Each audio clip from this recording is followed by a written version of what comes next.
Good morning and welcome to the Landmarks Preservation Commission's public hearing and public meeting of July 18th, 2023, which is being held here in the municipal building at 1 Center Street. In our hearing room, we are also live streaming the proceedings and allowing for public participation through Zoom. So members of the public who wish to testify in any public hearing items may do so by joining the Zoom webinar at the estimated time shown on the agenda, which can be found on our website. So we're going to begin this morning with 2 public meeting items, which are items that have already had a public hearing and are back today with revisions in response to comments from the commission at those public hearings. And then we will move to our public hearing agenda for new applications for work on designated properties. But before we do that, we will take attendance, and I'll ask our general counsel, Mark Silverman, to call the roll. Chair Carroll. Here. Vice Chair Bland. Here. Commissioner Chapin. Here. Commissioner Chen. Here.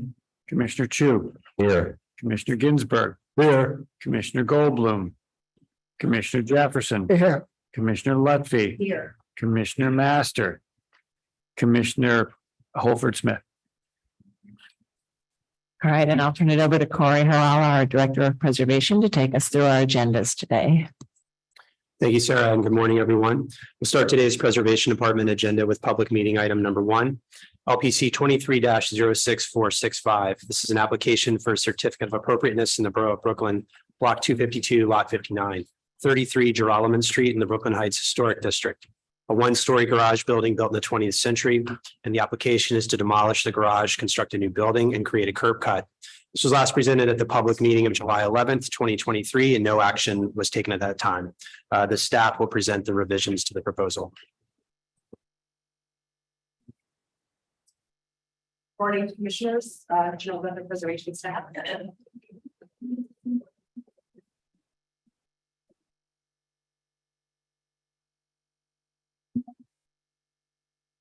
The item before you is for 33 Joralemon Street in the New Brooklyn Heights Historic District, which was presented most recently at last week's public meeting of July 11th, 2023. The proposal is to construct a new building on the site. No action was taken at that time. At the public meeting, the commissioners present expressed a consensus for support for the contemporary approach and for the proposed design at the front facade. Janelle, could you pause for just a second while we check the mic?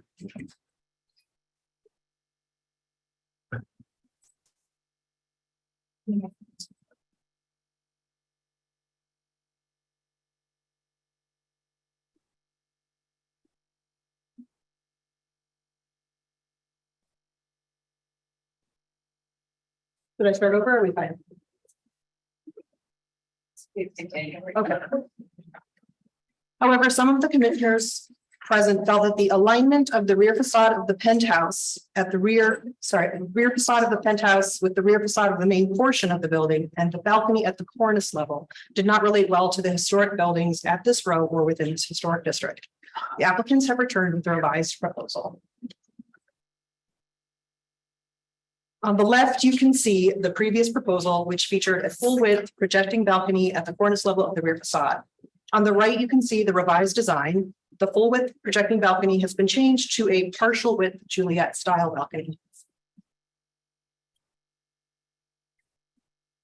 On this slide, the previously proposed section is on the left, where you can see the projecting balcony and the rear facades of the penthouse and the main portion of the building are flush. The revised proposal is on the right, showing the Juliet balcony and that the rear facade of the penthouse is now set back 1 foot from the rear facade of the main portion of the building. The applicant is here to answer any additional questions if the proceedings need to be opened. Okay, so commissioners, do we have any questions? I think it's fairly straightforward what the changes are.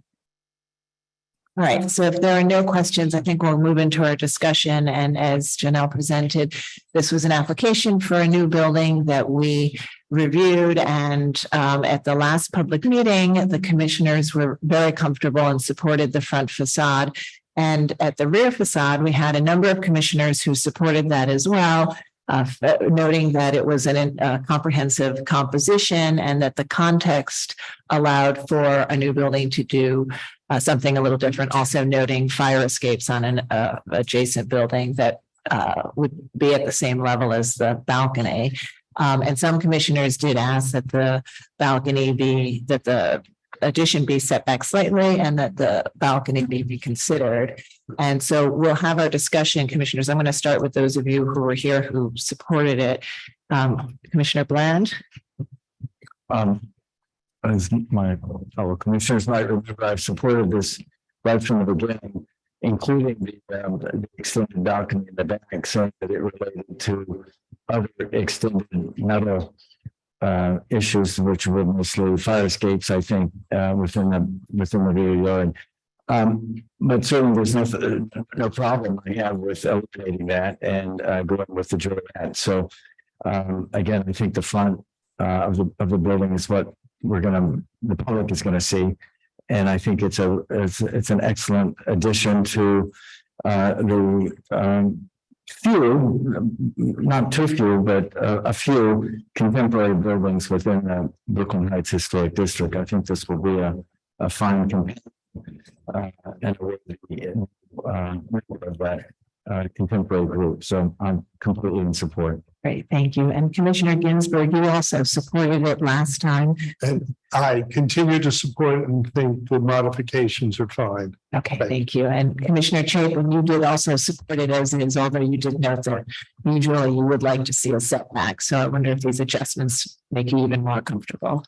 Yeah, I'm fine. It was generally supported before, and I support the modifications. I find it appropriate. Thank you. Thank you. And Commissioner Lutfi, you were here, and I think you felt that the addition could be set back slightly, and I think felt that you weren't comfortable with the balcony. So now that it's been adjusted to a Juliet balcony and smaller in length, if that has given you some comfort. Yes, I am feeling comfortable. Okay, Thank great. you. Thanks. Right, and Commissioner Chen, I think you weren't here last time, so. Okay, I don't know if you want to weigh in at all. All right, Commissioner Chu, I think you might have been here for the original hearing when we discussed the contemporary design of the facade, and we had some detailed comments which were resolved at the last public meeting. And so it really came down to this rear facade and sort of what happens at the top of it.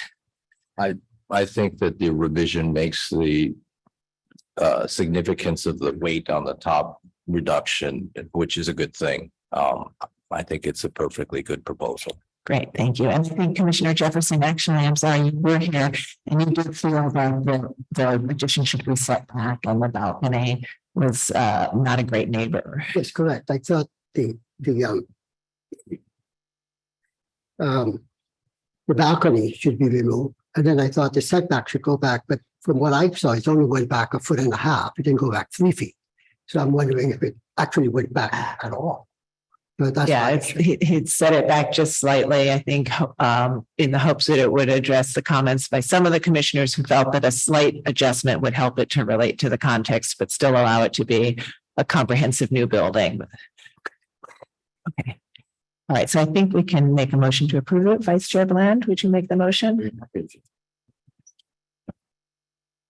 In the matter of LPC 23-06465, 33 Joralemon Street in the Brooklyn Heights Historic District. This is an application to demolish the garage, construct a new building, and create a curb cut.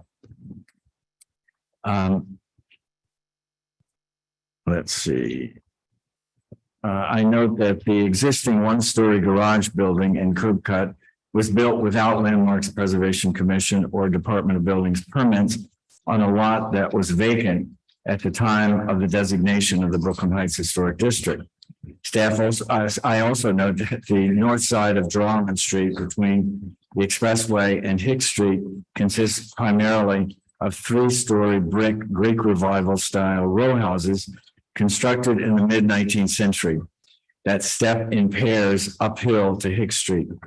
I further note that the buildings historically located on this lot was also a 3-story brick Greek Revival style row house, and that it was demolished in the early 20th century. I recommend approval, noting that the demolition of the existing one-story garage building will not eliminate any significant features of the site or historic district. That the construction of a new building will eliminate a gap in the street wall, and the height and general massing of the proposed building will be harmonious with the streetscape.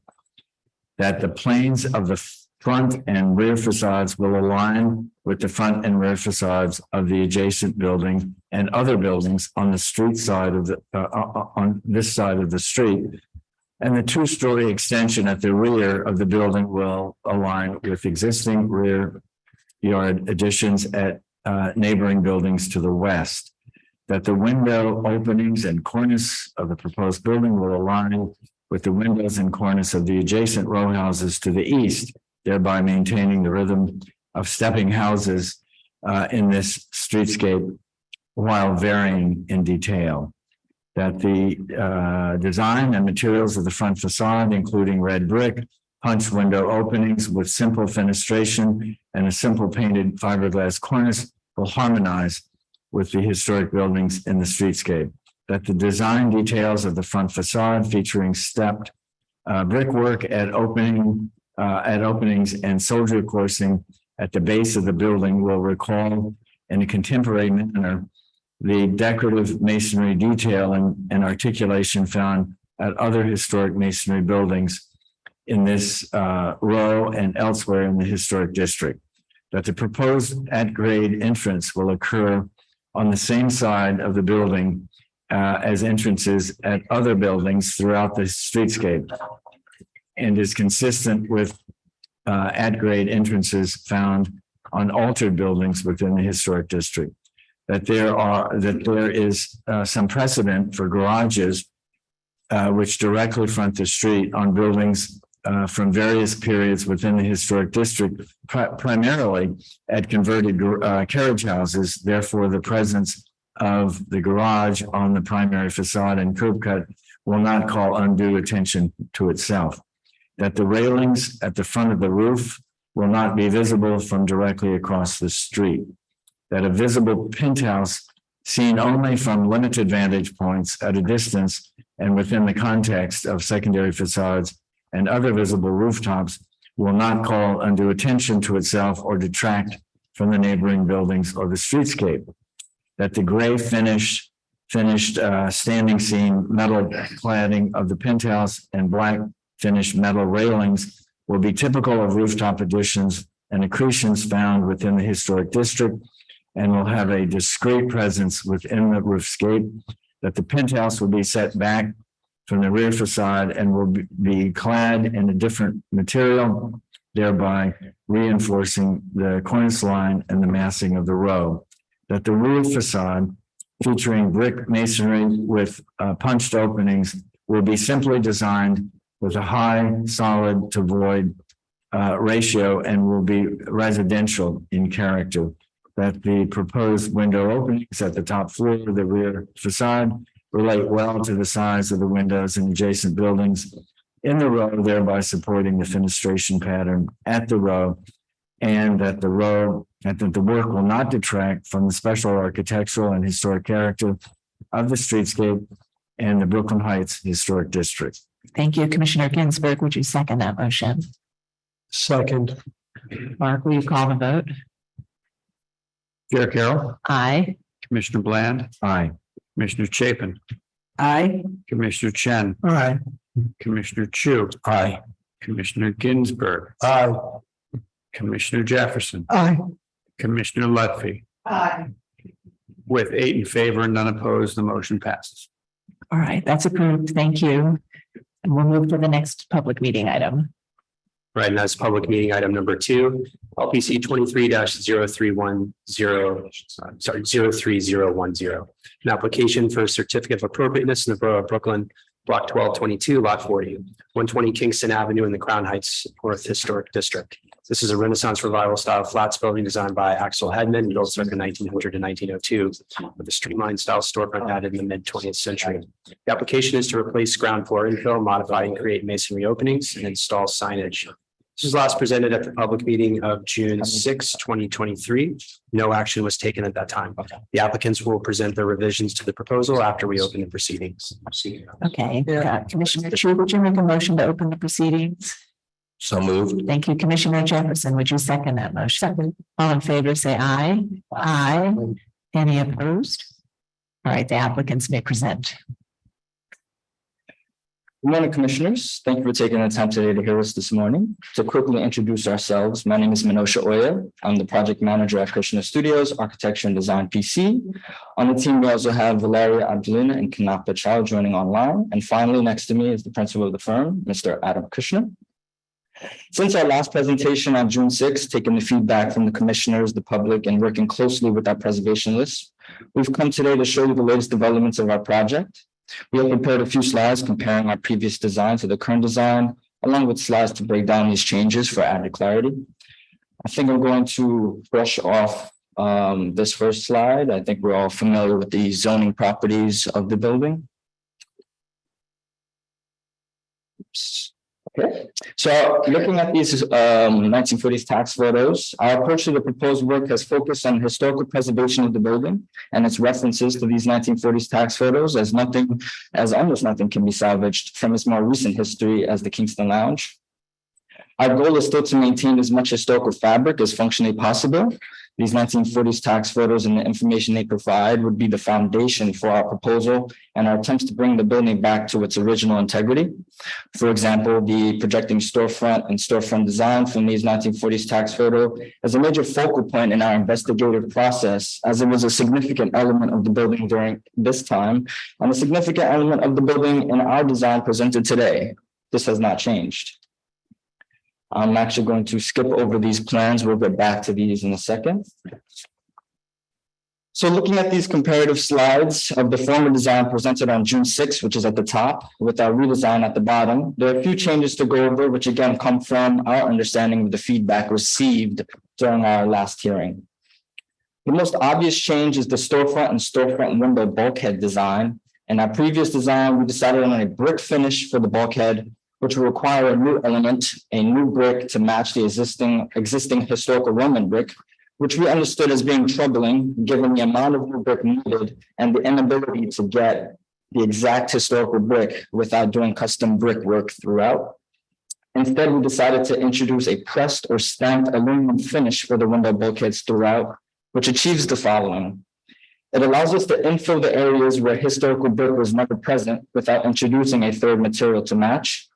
Where historical brick was removed to create the rough opening for the new storefront window and bulkhead, the brick will be repurposed for areas highlighted in red where infill was needed.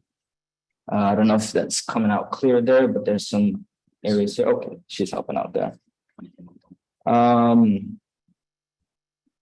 And finally, the aluminum bulkheads look to be more historically accurate, again, trying to tie into our objective of maintaining as much of the building's original historical integrity as possible, as well as light and air requirements, which are still being met in our redesign.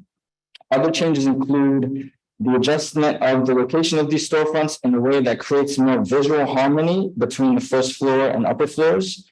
Notice how the edges now align with intent.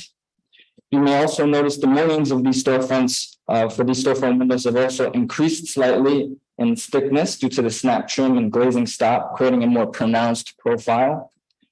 Our cornice design has been revised to show it wrap around the Kingston Bergen corner rather than terminating to a flat metal panel in our previous design. We'll find details of this in our presentation later. The brick sides of the existing opening in the previous elevation at the top was in fact originally wood, not brick, as shown in error.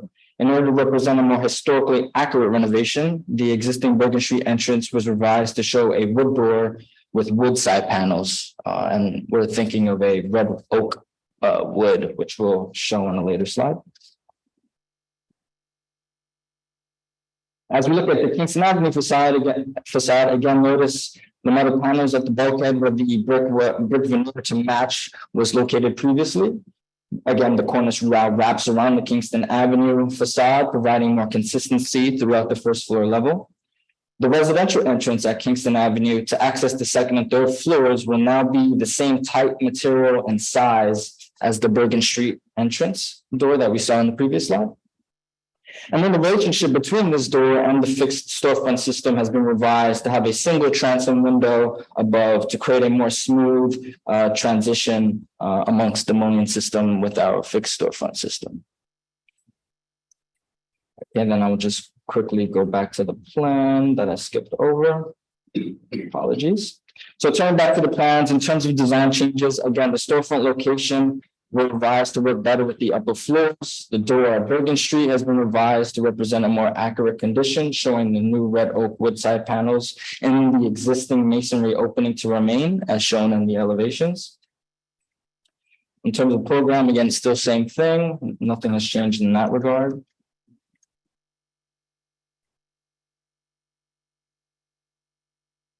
So here we have the full existing demo, Bergen Street elevation and proposed Bergen Street elevation for context. At the upper right-hand corner, if you can see that, you can find our analysis for the face brick.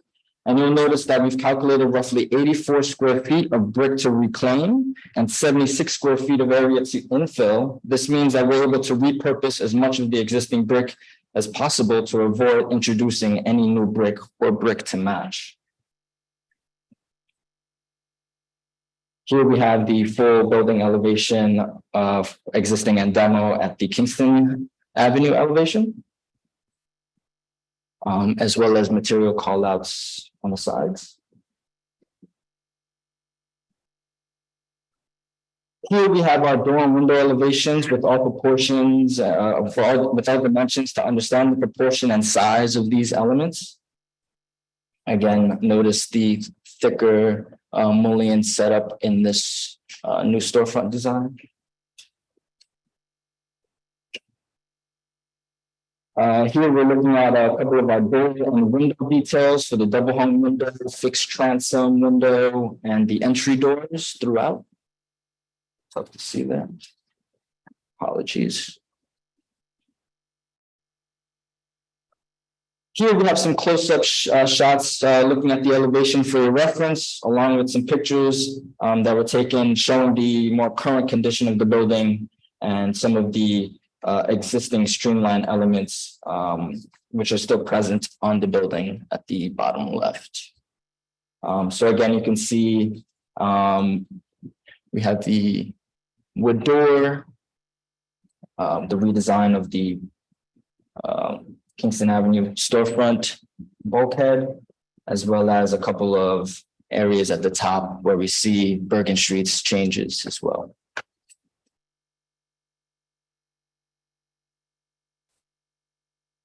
Okay, so the next two slides are comparative details of our storefront system, either fixed or operable. We're looking at the operable detail here. You'll notice that we're and to the left, which is the previous design and previous detail. You'll notice that we showed the brick veneer to match the existing Roman brick, and we're now showing a stamped or pressed aluminum panel as our finished material, which we saw in our elevations. You'll also notice we also revised the wall assembly for the bulkhead to be an 8-inch thick hollow CMU assembly with expandable foam insulation for more rigidity, strength, and efficiency, rather than the 2-width brick system shown in our former design.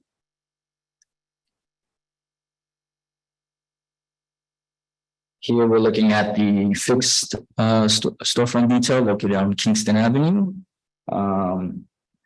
Also notice that we had an opportunity to refine the profile of our aluminum cornice, which we'll see details of shortly. And this is our last slide. So we've included a few additional details that were not provided previously, which we hope to provide additional clarity for a few of our conditions. To the left, we have our provided aluminum cornice detail to understand the profile as it extends and wraps around the corner of our building. Again, to the best of our ability and looking at the 1940s tax photos, we were trying to propose a cornice that is respectful to the historical cornice and size and proportion. At the corner of Kingston and Bergen, we have an existing column that we wish to keep existing to remain. So we've included a detail to show how we plan to deal with this condition with our new storefront integration. We've also added a new storefront jam detail for our mullion condition, which we've talked about and saw kind of how that impacted the thickness of our mullions in our previous elevations. And that brings us to the end of our presentation. I'd like to turn back to slide 3, if I can. Thank you. Commissioners, do we have any questions? Yes, Commissioner Ginsburg. So I realize there may not be any good answer, but the Institute of America does not recommend reuse of bricks. I can go into the details. I realize why you want to reuse the bricks because it solves all the matching issues.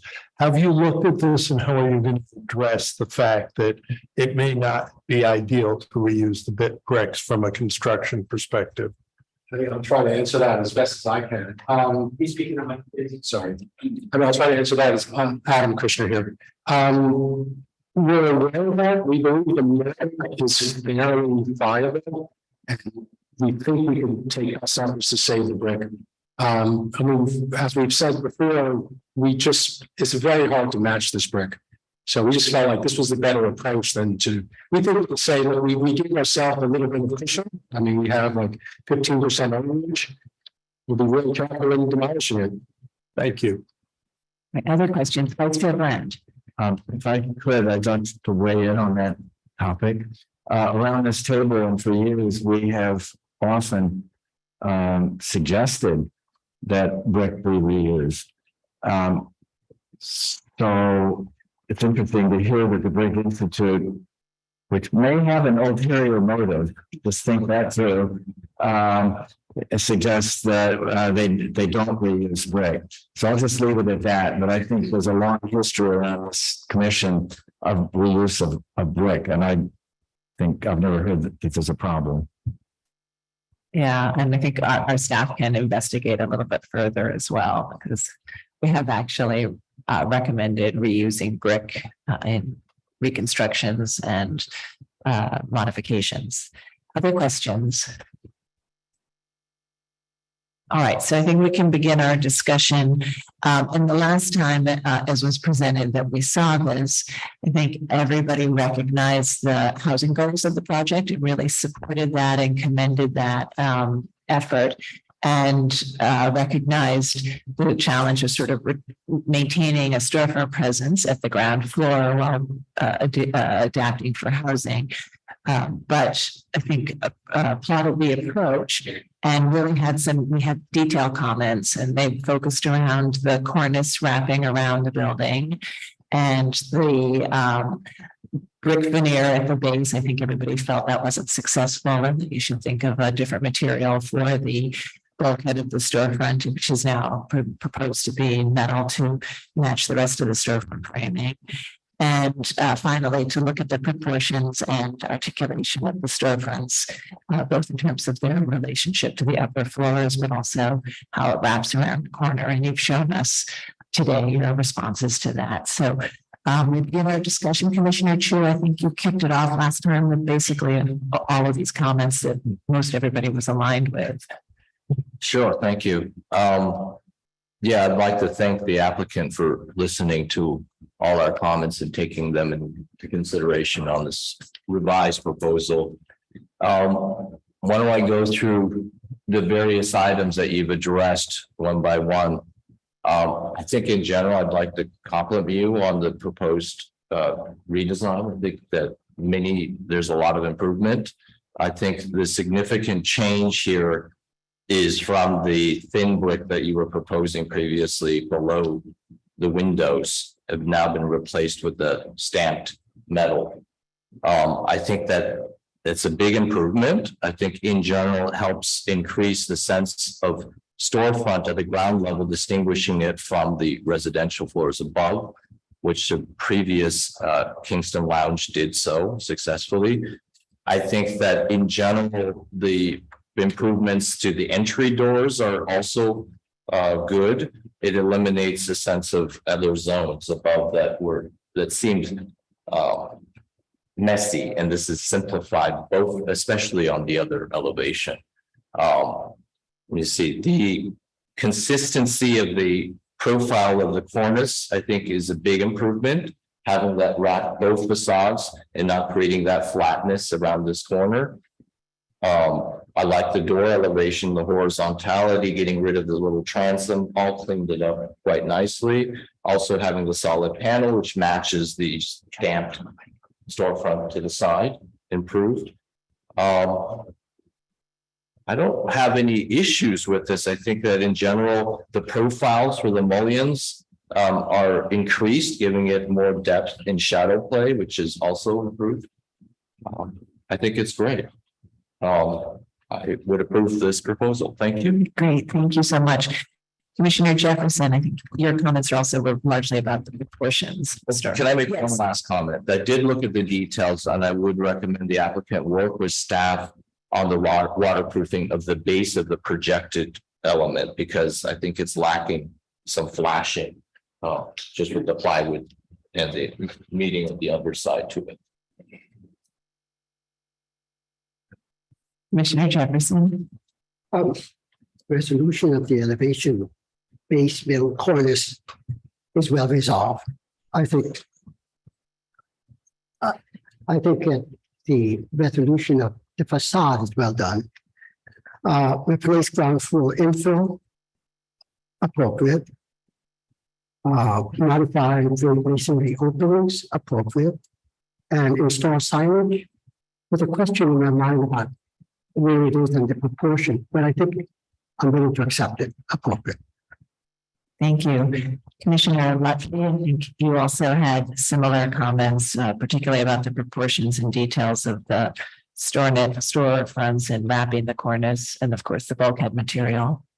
Yeah, I want to thank the applicant as well for your efforts. And I agree with my fellow commissioners that the result is much, much better. I mean, I think visually this is more coherent, cohesive and harmonious.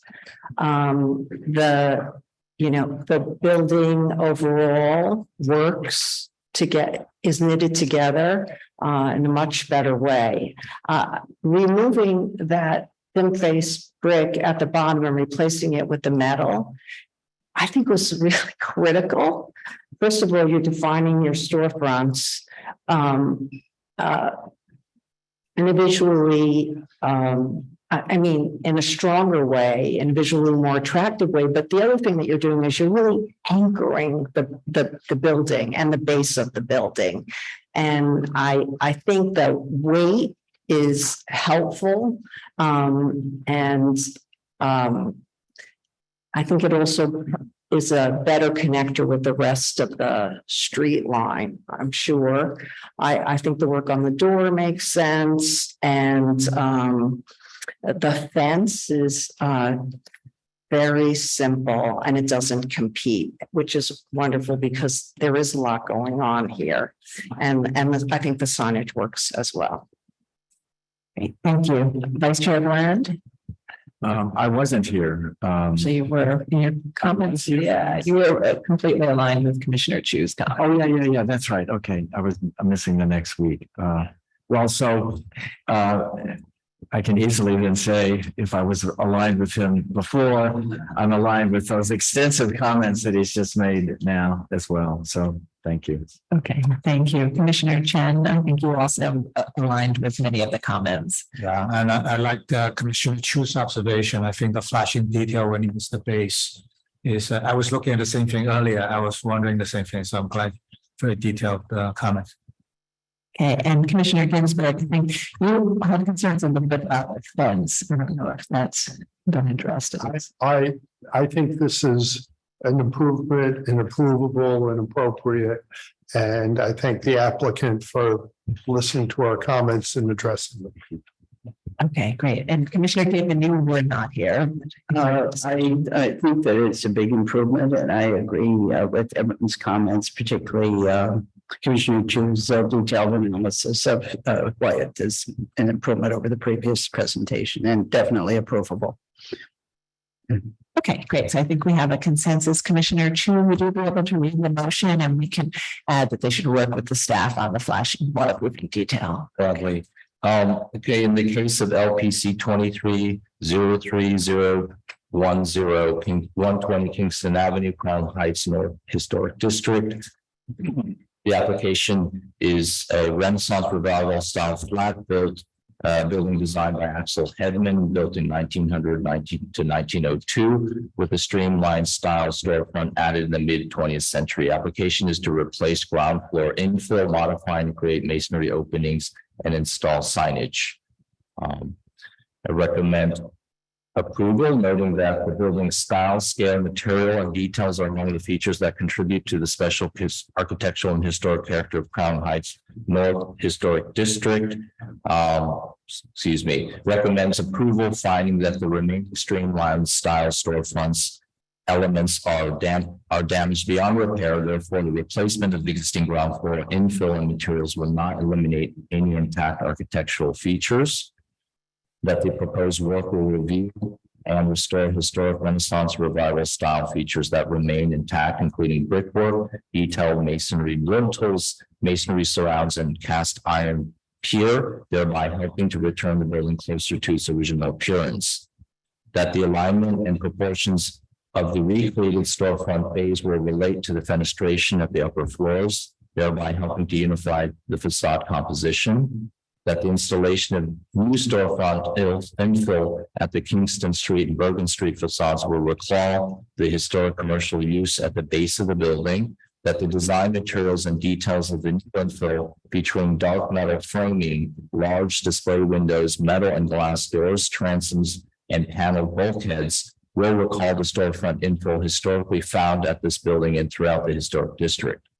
That the fixed and operable hopper windows at the base of the storefront window assemblies, featuring a frosted film, will be in keeping with the presence of historic operable windows found at many storefronts and will support the adaptive reuse of the ground floor of the commercial to residential.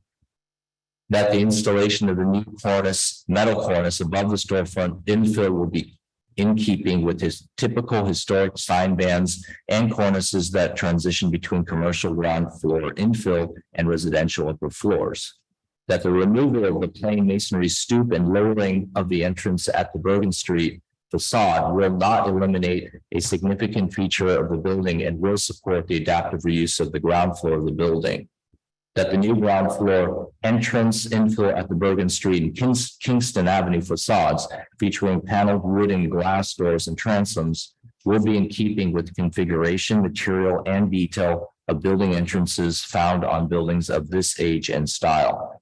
That the proposed non-illuminated metal pin-mounted signage will be small in size and typical in terms of location, material, and finish.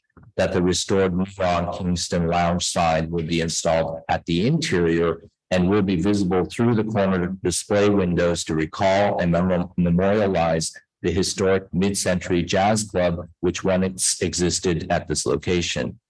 That the area fence will be simply designed and will match the neighboring fencing in the row in terms of height, detail, materials, and finish. And finally, that the work will not detract from the special architectural and historic character of the building, the streetscape, or the historic district. And as was noted, the applicant should work with the staff on the detailing of the storefront base head condition. Thank you. Commissioner Jefferson, would you second that motion? Second. Mark, will you call the vote? Chair Carroll, Aye. Commissioner Bland, Aye. Commissioner Chapin, Aye. Commissioner Chen, Aye. Commissioner Chu, Aye. Commissioner Ginsburg, Aye. Commissioner Jefferson, Aye. Commissioner Lutfi. Aye. With 8 in favor, none opposed, the motion passes. All right, that's approved. Thank you. And we'll move to our public hearing agenda. Okay, we'll start with public hearing item number 1, LPC 23-09528, an application for certificate of appropriateness in the Borough of Brooklyn, block 215, lot 21, 27 Cranberry Street in the Brooklyn Heights Historic District. This is currently a vacant lot, and the application is to construct a new building.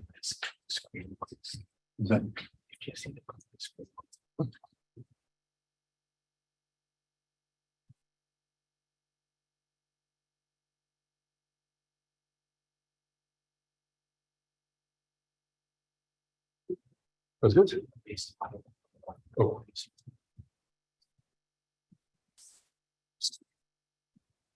Good morning. We're presenting, Eastern and Cranberry Street. And can you just state your name for the record? Sure, my name is, Tom Kowalski. I'm principal of my own studio.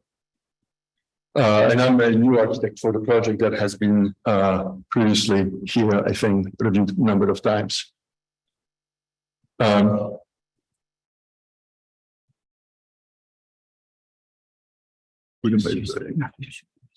this? Okay.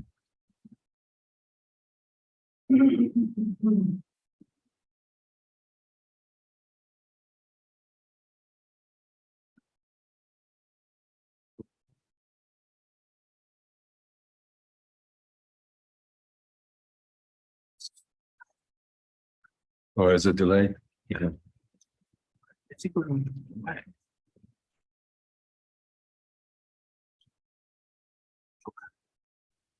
So which one I'm using? I'm using this. Okay, sorry. So 27 Cranberry, this is a just trying to see closer to the mic. Okay, sorry. This is an empty site. I'm sure some of you remember that it was an empty site. There's no building, there's no restoration project. It's a completely new building from scratch. It's located in the northern part of the Brooklyn Heights. This is the aerial view. It is this is the block plan.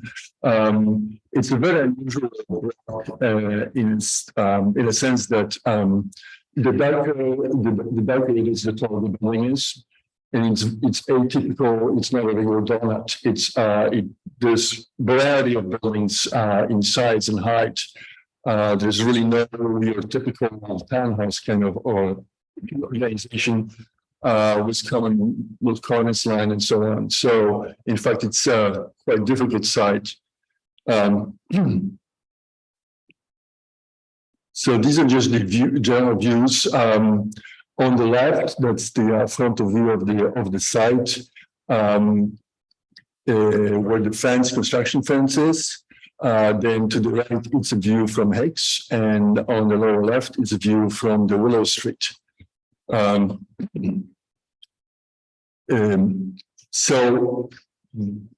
there was a project that was approved by landmarks a while back. I believe it was 2011 or 13. I can't remember exactly. That permit has expired, and then the design wasn't reapproved. The current this is the current view of the construction has begun. So the excavation has happened, the foundations have been poured, and basically to the street level, to the curb level, everything was completed. What we're proposing is something which is just basically taking from there. We wouldn't be going back and redoing the foundations. In fact, we're proposing it's slightly smaller in volume, and also it's shorter. It's stepping back another couple of feet from in the rear yard.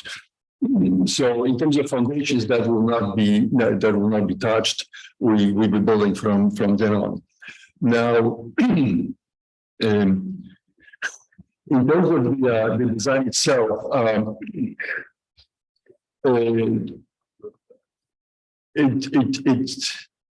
it was quite difficult, and we kind of went back and forth with different ideas, and eventually ended up, in a sense, the design, the previous design, was something that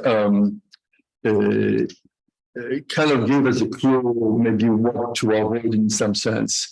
And if one looks at some of the sizes which are involved, the height of this cornice line here, which was above the adjacent cornice line a little bit, it's almost twice the height of the cornice line of the small house on the left. And the double height window was something that bay window was something which is pretty much half the size of the house on the left. And our feeling was this when we're looking at it, is that it's instead of stepping down in size and perception of the size and mass, this particular proposal actually was, you know, enlarging this building visually.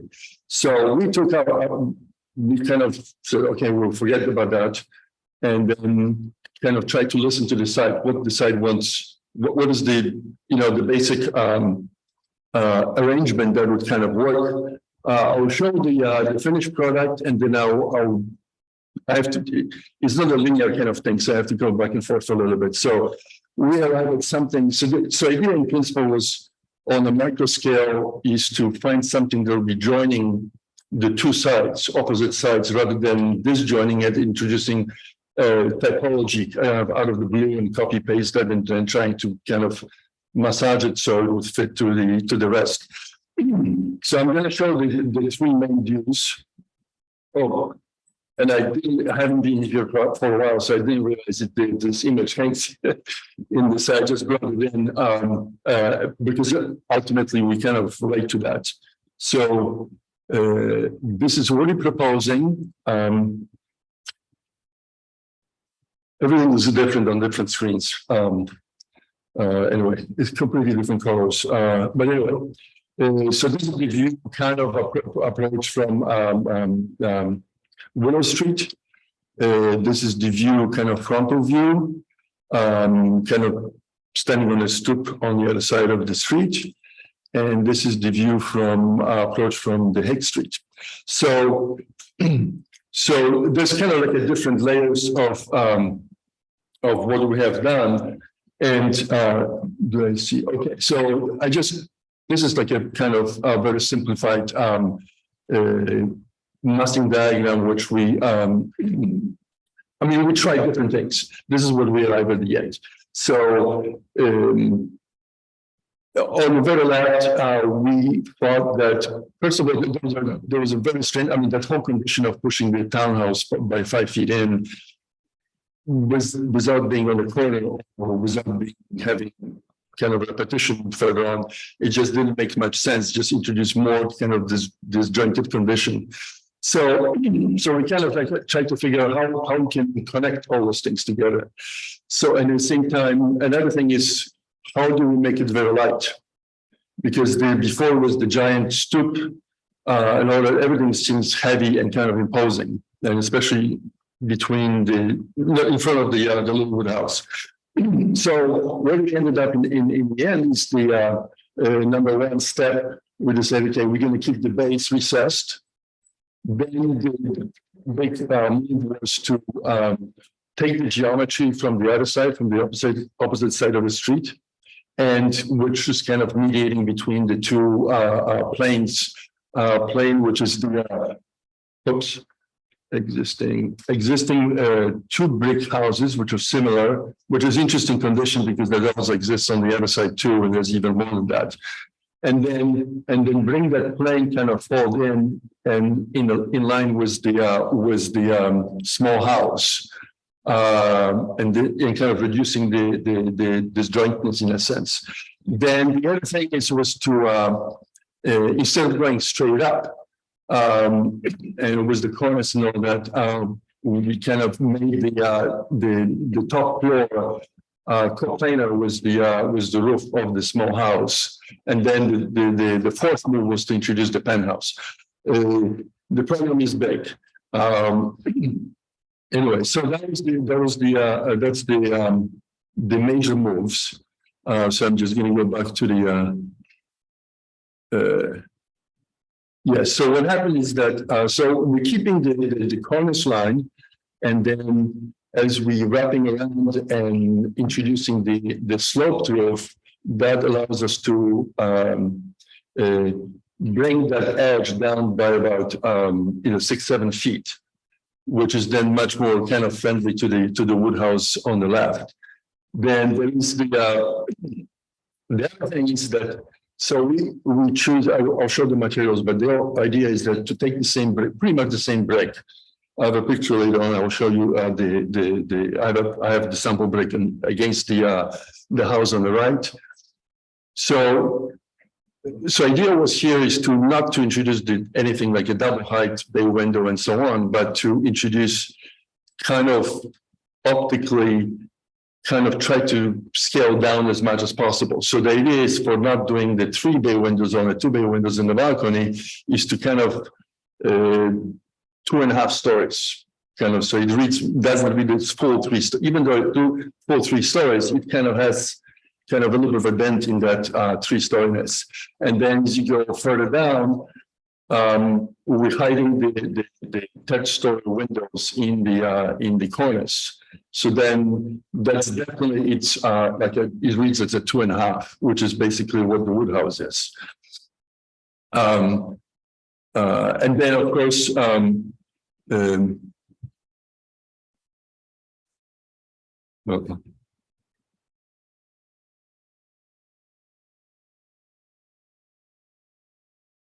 okay, and then, so like for instance, from looking from this side, there is definitely the cornice line. It kind of steps down towards the wood house, and I'll come back to this again. Okay, this is the general diagrams of how it fits. It's modified general. Then we kind of looked around with the maybe I'll go to the actual materials first. So on the far right is the brick that we found. That's it's even the picture is a little bit deceiving because it's even more similar to the brick of the on the house on the right. And then interesting thing is that on the left, the wood house actually has, it's not something that's easily to notice, but actually the front shingle, it's a different coursing than the side and the back. So so we kind of were interested in the small things like that, and there's more. I'll discuss that. Kind of bring back the detail as opposed to the kind of trying to invent the traditional detail, which what else can we do that would be kind of meaningful. And then so we found a brick which is produced in 2 sizes, nominal 4 by 12, and then it's cut in half, which is unusual. This is, I think, it's the only brick that's it's on. I think it's on Ohio. So that kind of allow us to take that pattern, which is the on the shingle, and kind of introduce that as into brickwork, and that will be done with the shallow bed, so and recessed grout, so give you kind of a groutless almost and kind of lighter appearance. And so that brick would only happen on the front. The brick, which is the going down, but the most brownish brick, again, the colors they all look different on different screens. But that brick is kind of similar to typical brick that you find in the courtyard on the back of the buildings. So that will, and that's also in color a little bit more compatible with the current state of the shingle. So that would take place to on the side and the back. The remaining materials are we have, okay, what is this? Okay, so this is the base, which is the brownstone stucco. It would match, the idea is to match the one on the right too. Bluestone for the areaways and the steps to the the stoop, the main entrance, and then there's the this actually shows the perforated metal, which is used in the cornice.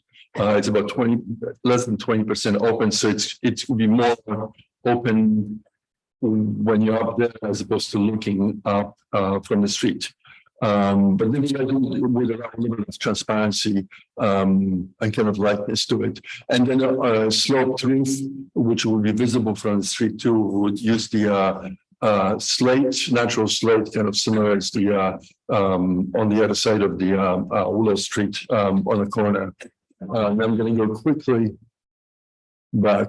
And then we kind of look at the all kinds of unusual or atypical conditions. So well, the one on the left is typical. That's the geometry of the house on the other street that we kind of reflected on our side.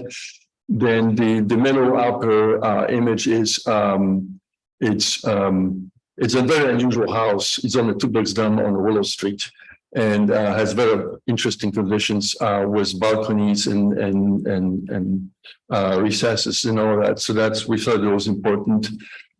Interesting condition that's kind of speaks to our balcony. On the right hand side, this is on Cranberry Street, right across Willow Street. It's a recess. There's 2 entrances which are quite recessed. We like that that allows to pull back the landing in front of the entrance, so it's less, so the whole stoop can kind of move in a little bit. Then on the lower left, there was a column which we kind of liked just because it softens the corner a little bit.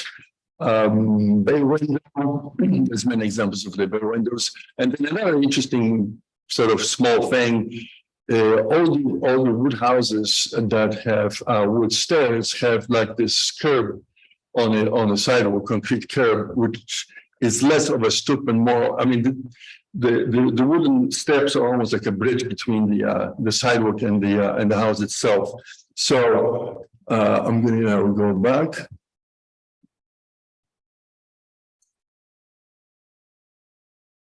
So yeah, you can't see it here, unfortunately, because that's how the projection works. So it is, so the front, you can see that but you can see that the front is the brick, it's just the front. And then on the side, there will be the brown brick, which is more compatible in color and all that with the wood house on the left. Then this is view that shows the pretty much everything that I just mentioned. And there's and then I'm going to go to entrance view. Again, I don't know if that's my angle or is it, yeah, I think the image is not sharp enough. It's much sharper here. But anyway, so the stair here, for instance, allows us to, the stair, which is an open stair, allows the kind of see through in a sort of condition that kind of is less obstructive to the house on the left. Then you can't really see, I think, in this image as it's projected, but this particular piece of brick is actually a column, and there's an opening that shows that you can see through the shingle house. So that was the kind of going back to the kind of a softer, more interactive entrance with the neighbor.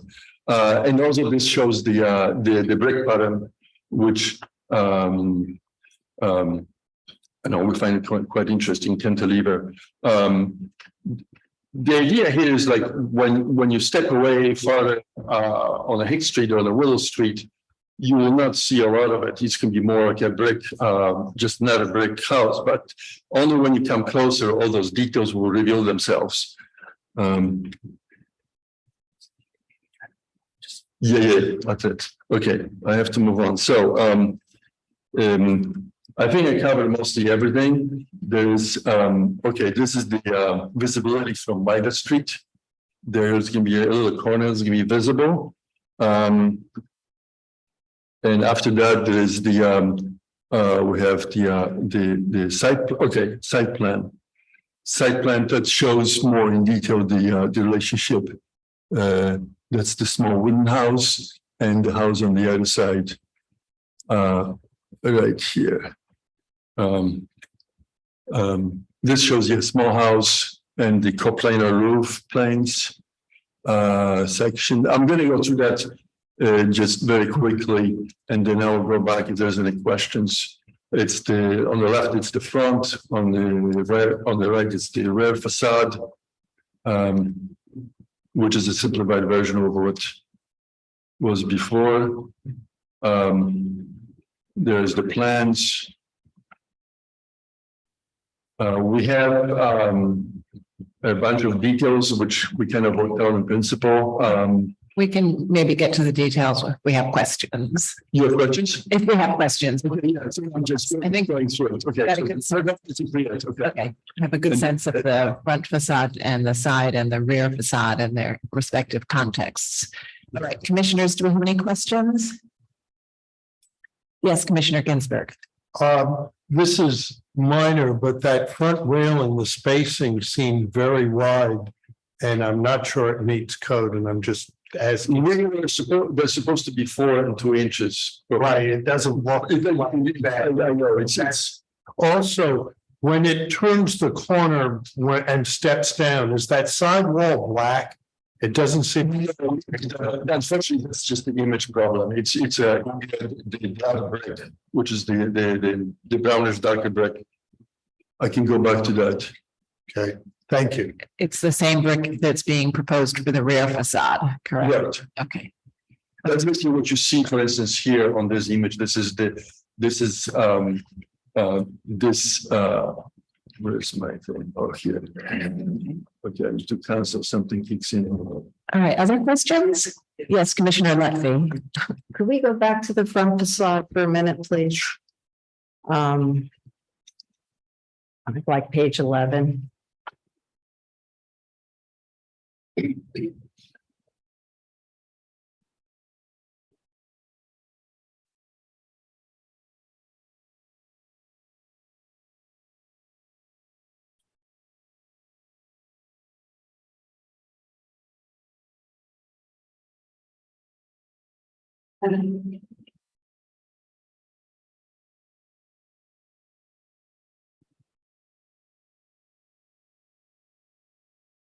Okay, This one? yeah, that's fine, actually. So what I'm having a problem understanding what the window on the third, what's going on with the window on the third floor?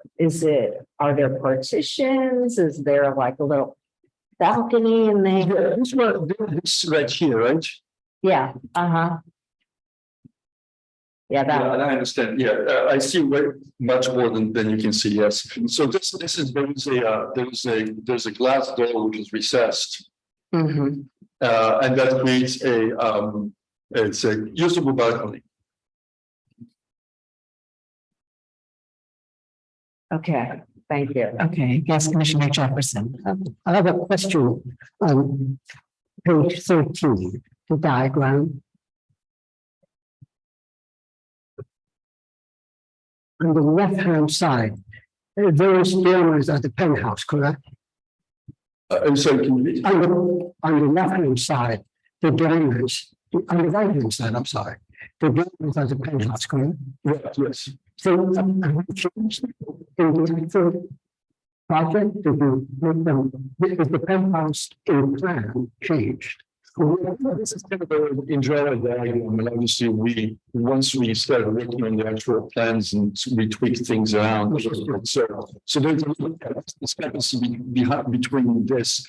The danger is that it was just better to do it very simple without much detail, just, the basic operation, massive operations. Okay. And then the next diagram kind of shows what it actually was implemented. Okay, so that, okay, thank you. All right, other questions? Yes, Commissioner Goldman. Are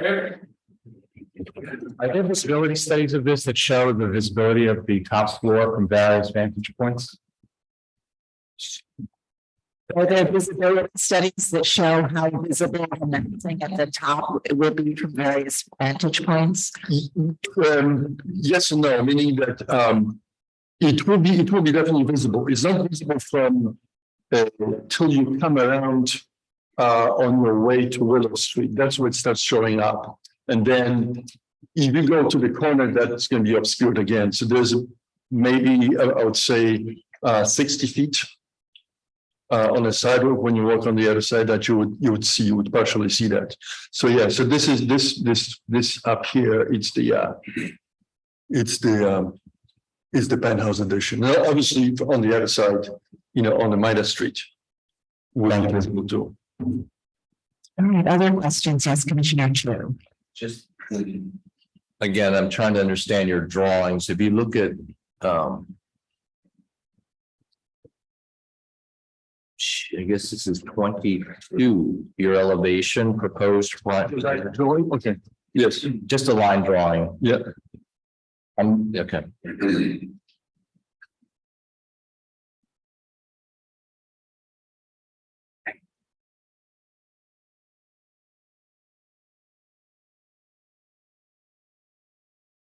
Okay. So if you look at your elevation of the front on the left, Yes, I look up. I notice on your renderings the nice continuity you provide to the existing cornice of the building to the right. I don't understand that in this drawing. I don't see that.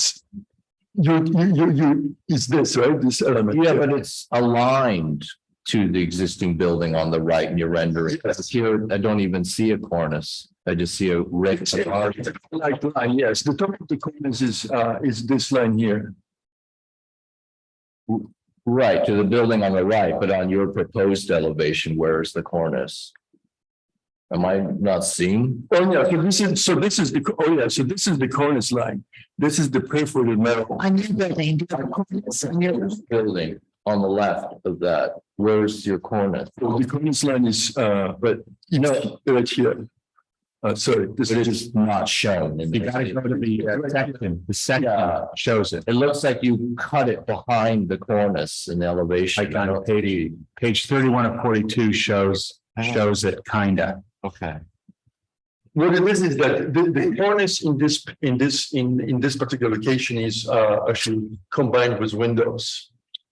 So you get the vertical elements, similar elements, vertical elements, which hold the the actual top of the cornice.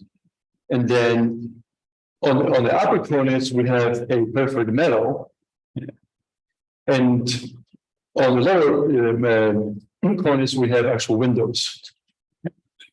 Could you go back to your rendering again? Sure. It actually has been done, just not very well.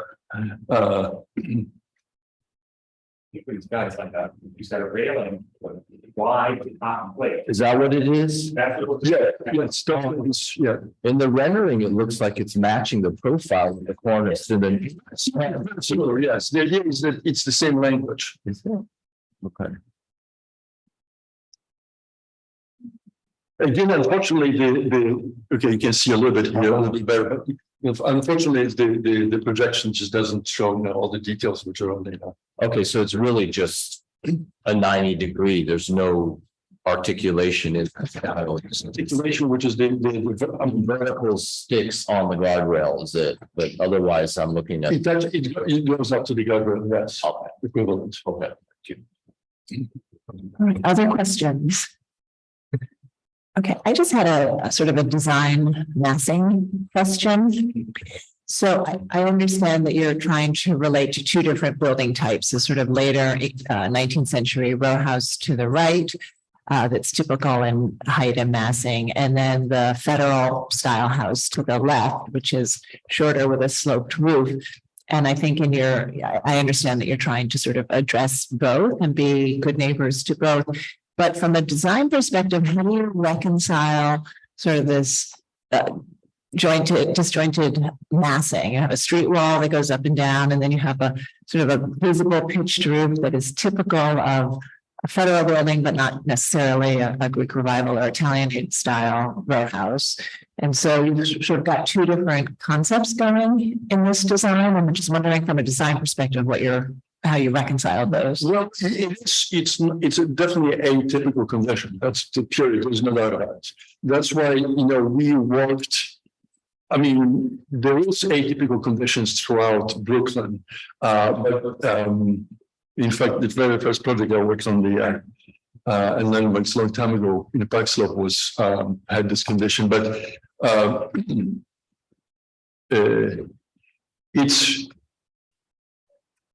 it's found in there are houses which were built a while back before there was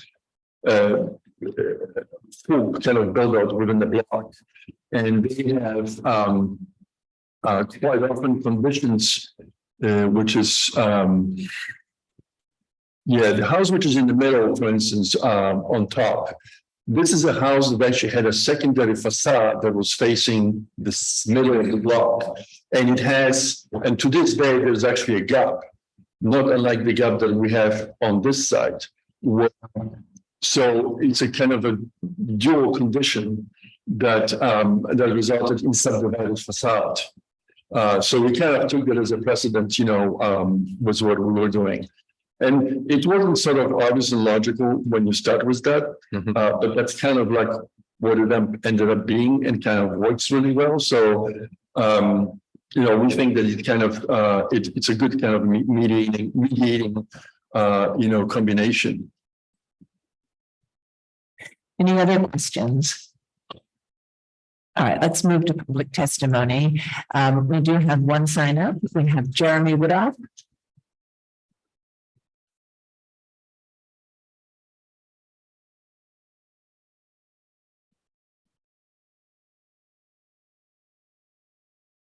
Good morning. My name is Jeremy Woodoff, and I'm speaking for the Victorian Society, New York. Founded in New York City in 1966, the Victorian Society in America is dedicated to fostering the appreciation and preservation of our 19th and early 20th century heritage. The New York chapter promotes preservation of our historic districts, individual and scenic landmarks, interiors, and civic art. The Victorian Society is happy to support this proposal to build an obviously modern single-family house on this empty lot, finding it to be sympathetic to both the historic district and the adjacent buildings. Our decision is based in part on the different materials, proportions, details, and ages of the other houses on the block. There are many historic districts which are dominated by rows of identical or similar houses, where this building would be the sore thumb. This block's pleasing, eclectic character is more accepting of a modern design. We're also impressed with the architect's decision to reference the design and proportions of this lot's immediate neighbors, including the slope of the roof at number 25, the red brick cladding at 29 and 31, the sunken areaway, the high stoop and paired doors at the entrance, the differentiated basement below the parlor floor, the punched window opening at the second floor, and the way the balcony rail recalls the historic cornices, all while combining these elements in a way which reflects our era. The building fits the block because the modern details don't overwhelm the form-giving traditional elements incorporated into this row house design. And finally, we commend the applicant for the decision to reinforce the street wall by mediating between the front planes of the two very different abutting houses. Thank you. Thank you. Lucy Levine.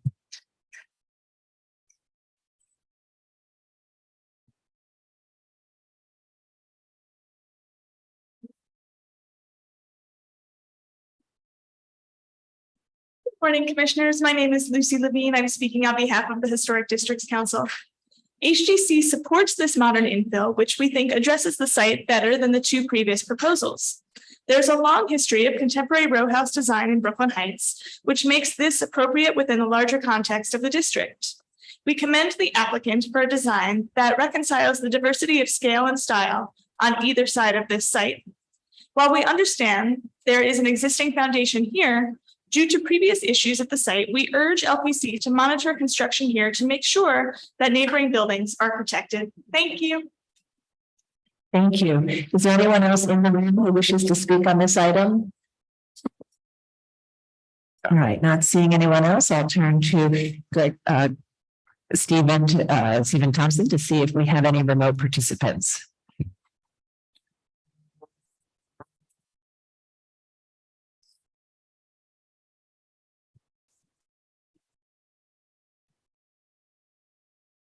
All right, we have three previously registered remote participants. The first will be Laura Winner, followed by Judy Stanton. Laura Winner, I'll be promoting you to panelists after which we ask for you to state your name for the record, and you all have 3 minutes to speak.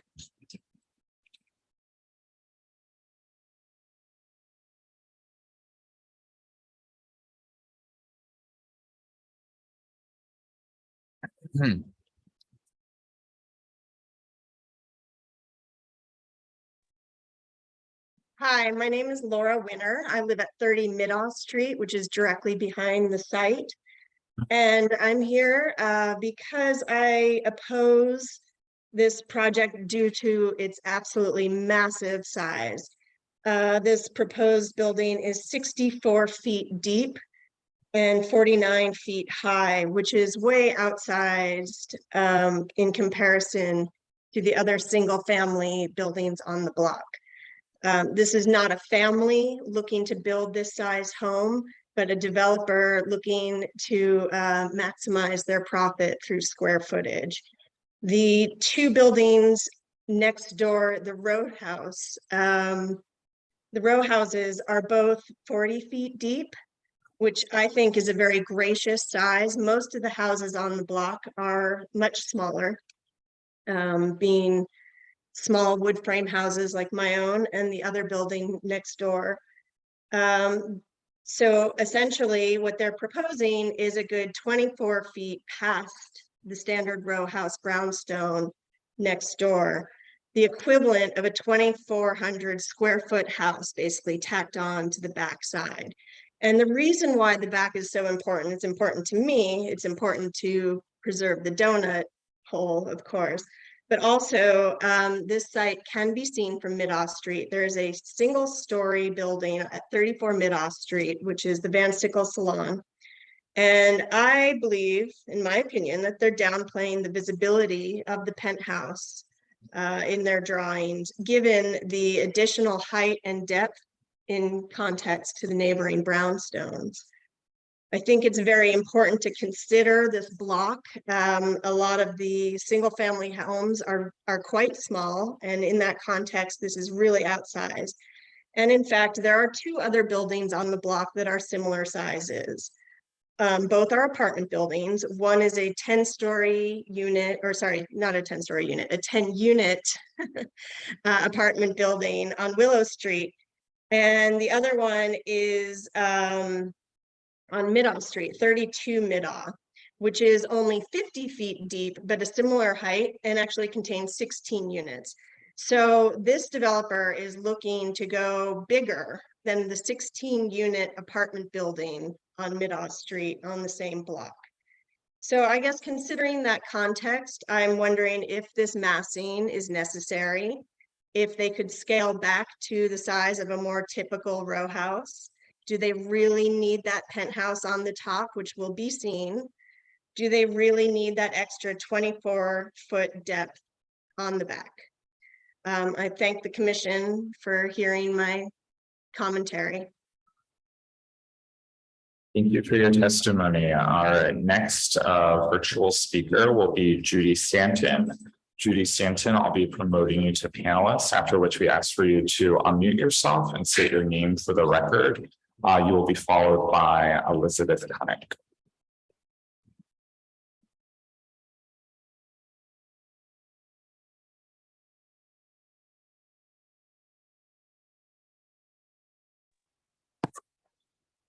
Judy Stanton, speaking for the Brooklyn Heights Association. We do not support this application. We are disappointed that it does not represent a serious attempt to resolve the objections that were raised by commissioners regarding the 2019 and 2021 designs. This new design shares a problem with the prior ones, which failed to get the LPC approval. The proposed house is just too big and oversized for this block. This most recent design tries to solve that problem on the front facade by a dizzying array of porches, railings, setbacks, and a penthouse that attempt to conceal its mass.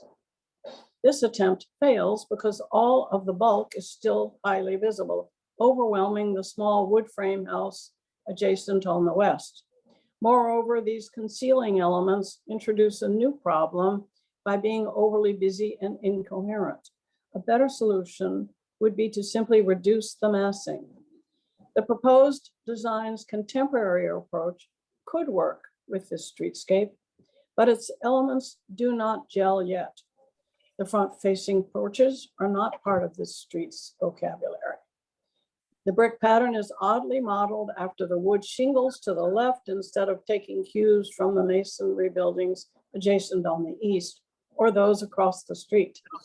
The metal penthouse, highly visible from the west, will draw unwelcome comparisons to the adjacent wooden house and the soft 19th century brick found on most of the other houses. In the rear, the problem of too much mass is the same. The new design continues to be a massive intrusion into the rear yard donut, and it remains too tall, with too much unrestrained glazing running the full height of the building. The building should reduce its overall footprint and height and be set back at its top. In addition, the window openings on the rear facade should be designed with a sense of hierarchy from story to story as the house rises. Thank you. Thank you for your testimony. Our next panelist will be Elizabeth Cunnick. Elizabeth Cunnick, I'll be promoting you to panelist, after which we request for you to unmute yourself and state your name for the record.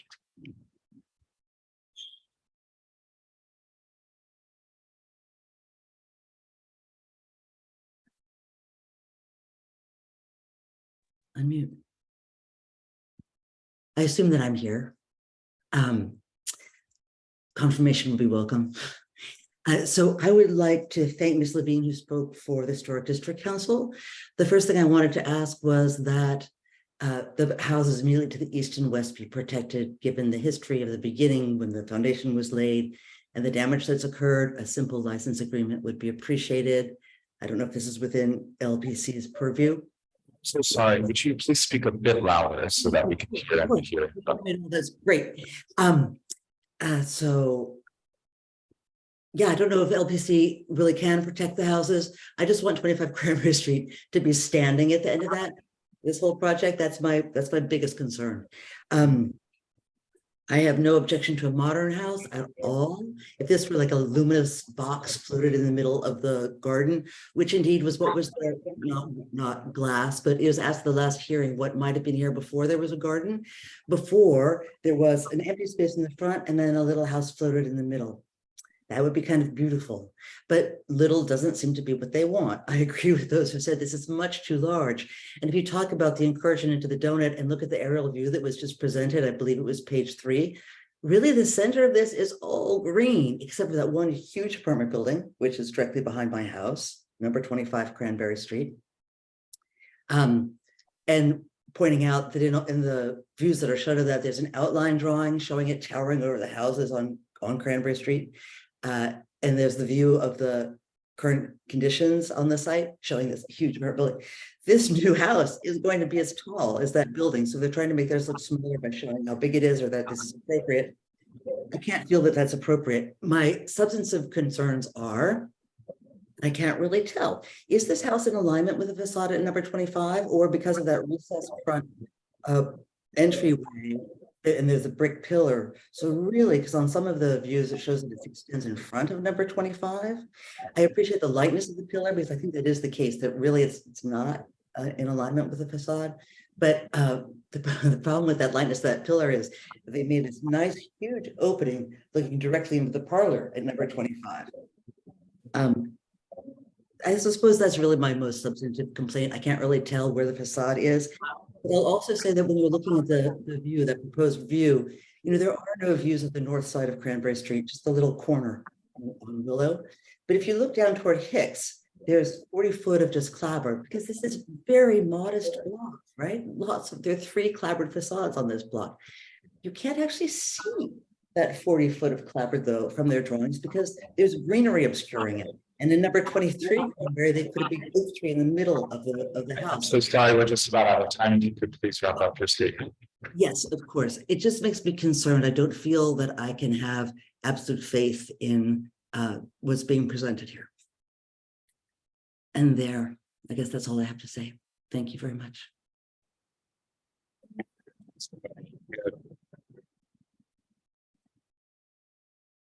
We have any other participants via Zoom? Could you please use the raise hand function? Okay, I believe that concludes our list of Zoom participants. I'll also note for the record that Brooklyn Community Board 2 issued a resolution recommending denial of the application. All right, thank you very much. So I'd like to turn back to you and ask if you'd like to respond to the testimony we've heard. So we heard testimony, some in support, and then some commenting on the size and scale of the building relative to the context. And I think there were concerns about the accuracy of some of the drawings. Well, I feel like, we've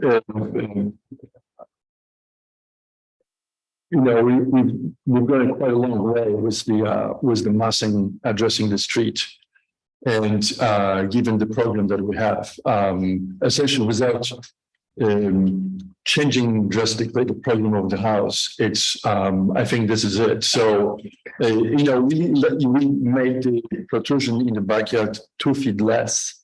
I think we've made another 5 feet less. That would not make a difference. It still will be sticking up just as much, but then that would reduce the program drastically of the house. So we have to be really reduced like 15 feet. Which is completely different thing. So we're still not even at the full FIR anyway.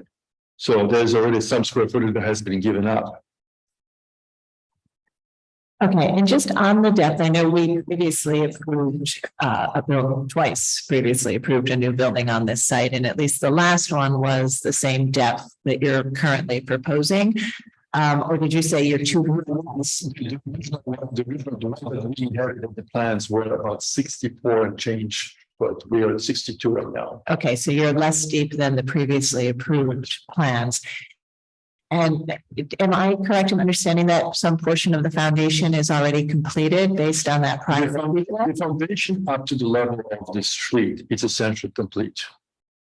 And what happens at the back, there's a it was planned from the beginning to have an area that connects to the lower floors. So basically what's going to happen, that area is going to get a little bit bigger.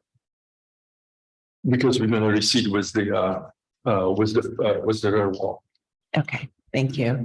All right, commissioners, any final questions? The applicant? Okay, so why don't we move to close the hearing and begin our discussion? Commissioner Chen, would you make a motion to close the hearing? So moved. Commissioner Ginsburg, would you second that motion? Second. All in favor, say aye. Any opposed? All right, the hearing is closed and we'll begin our discussion on this new building at 27 Cranberry Street. It's the site of 2 prior commission approvals for new buildings, and they are, as we saw earlier, adopting a very contemporary approach. We'll have a discussion on the height, massing, composition, design, and the depth and its relationship to the context, both at the front and the rear. So, again, as our resident Brooklyn Heights Commissioner, would you like to start this one? I will. I'll first start by noting the unusual neighborhood condition. This north part of the Heights is the oldest buildings and this variety. I think it's not a traditional part of what we think of the rest of much of the rest of Brooklyn Heights as being. And I think that plays into the ultimate solution here. I'll also note that this is a trouble site over some history. Here we've struggled twice to get an approval. It was not easy either time. And in my judgment, at least, both of those designs were troubled, even though they were approved, frankly. So we're going at it again. For me, this is we know about a tale of 2 cities. This is a tale of 2 buildings. One in the front, which has been very labored over and is in many ways very interesting, and one in the back, which we hardly got to see in this long presentation. And I'm even wondering, was that strategic? Because the back is really overwhelmingly large, it seems to me. Maybe it is 2 feet less deep than the previous scheme, But nonetheless, the size and massing of the back seems to relate, of course, not at all to the house next to it and on either side. More, perhaps more further to the west where there's some higher buildings. So to me, the massing, the overall size of the back is a big problem. But let me go to the front, which is where most of the presentation was, and where I find some very interesting ideas going on. If we could go to the front, it would be more helpful. Yeah, maybe that one. Let's just stay there. What's happening here, in my opinion, is an interesting strategy, and the building represents a strategy of context, which I appreciate. Maybe others won't. I'm not sure, but a strategy of context as opposed to a strategy of building form.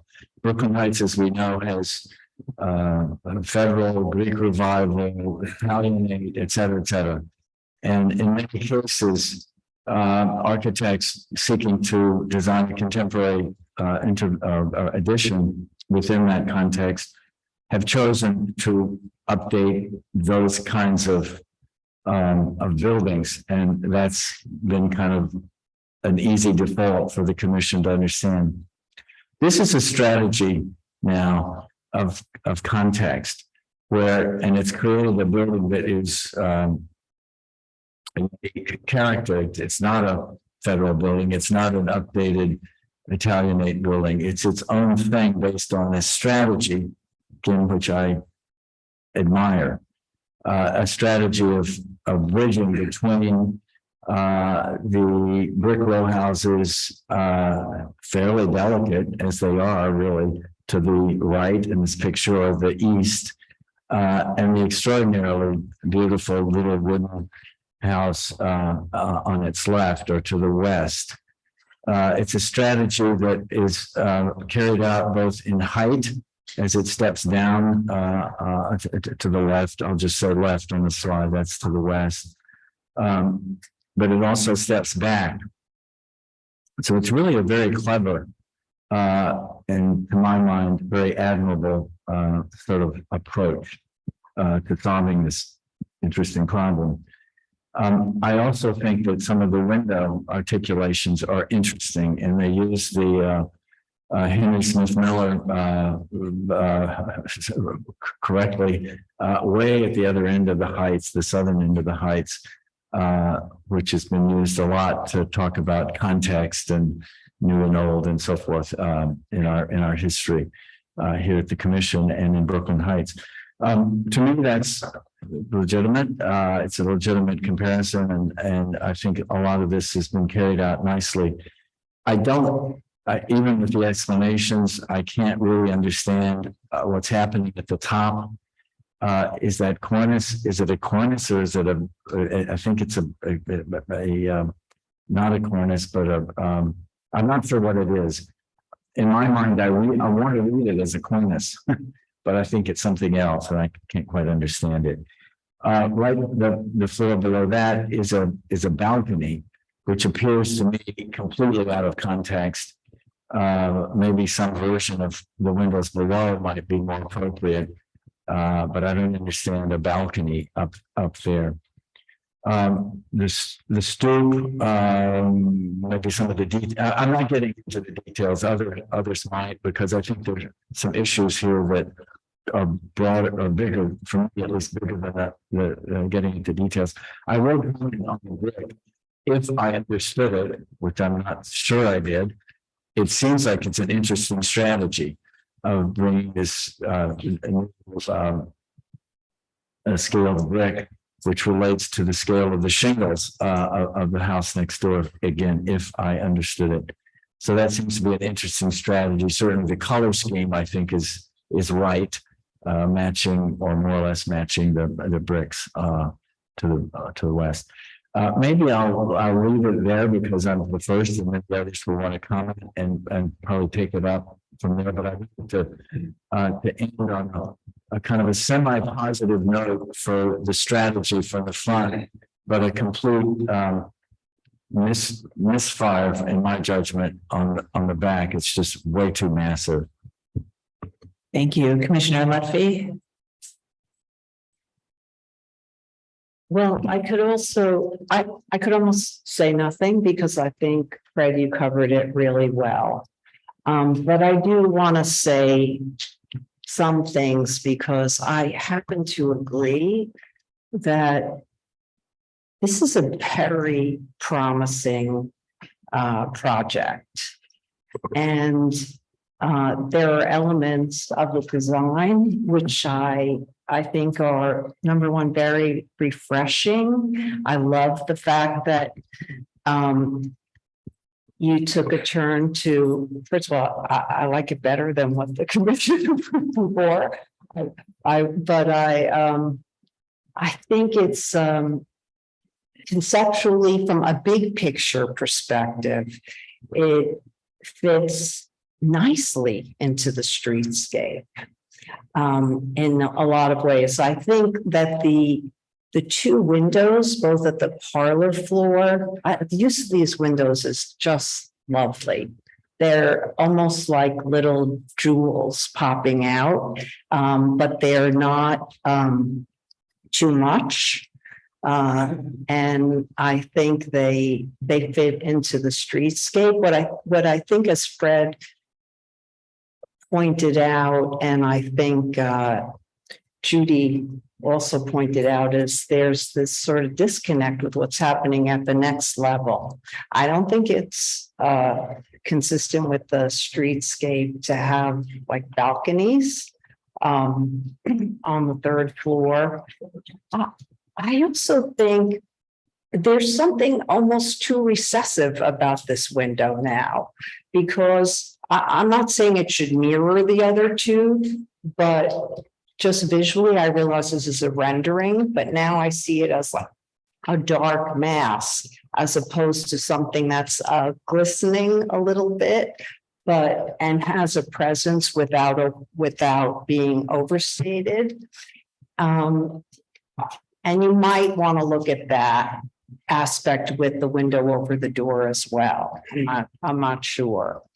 I also agree with the fact that the window is kind of begging for a cornice, the window, the building, and I am also wanting it to be a cornice and not, you know, a peek into to what's going on inside. Doesn't seem necessary. I think there's a visibility issue at the top that should be dealt with, and I do agree about the massing in the back. I think what you do in terms of the below grade part of the building is very interesting. It might almost be a little too visible if you're living there, but that's, it does kind of work. So I think it's promising, and I would, that's it. Working. Thank you, Commissioner Jefferson. So this is a contextual building, the front facade, contextual to the front and the back. The front is contextual, clearly contextual. It's a rectangular volume with a building that relates to the context. It's not contextual at all. They somehow avoided the notion of contextual issues in the back. And I do think the roof, which is it's a simple rectangular volume, the roof could be simplified. If you look at the roof now, it's complicated with L shapes and it's a simple building, so it can be very beautiful building if we can just simplify it somewhat.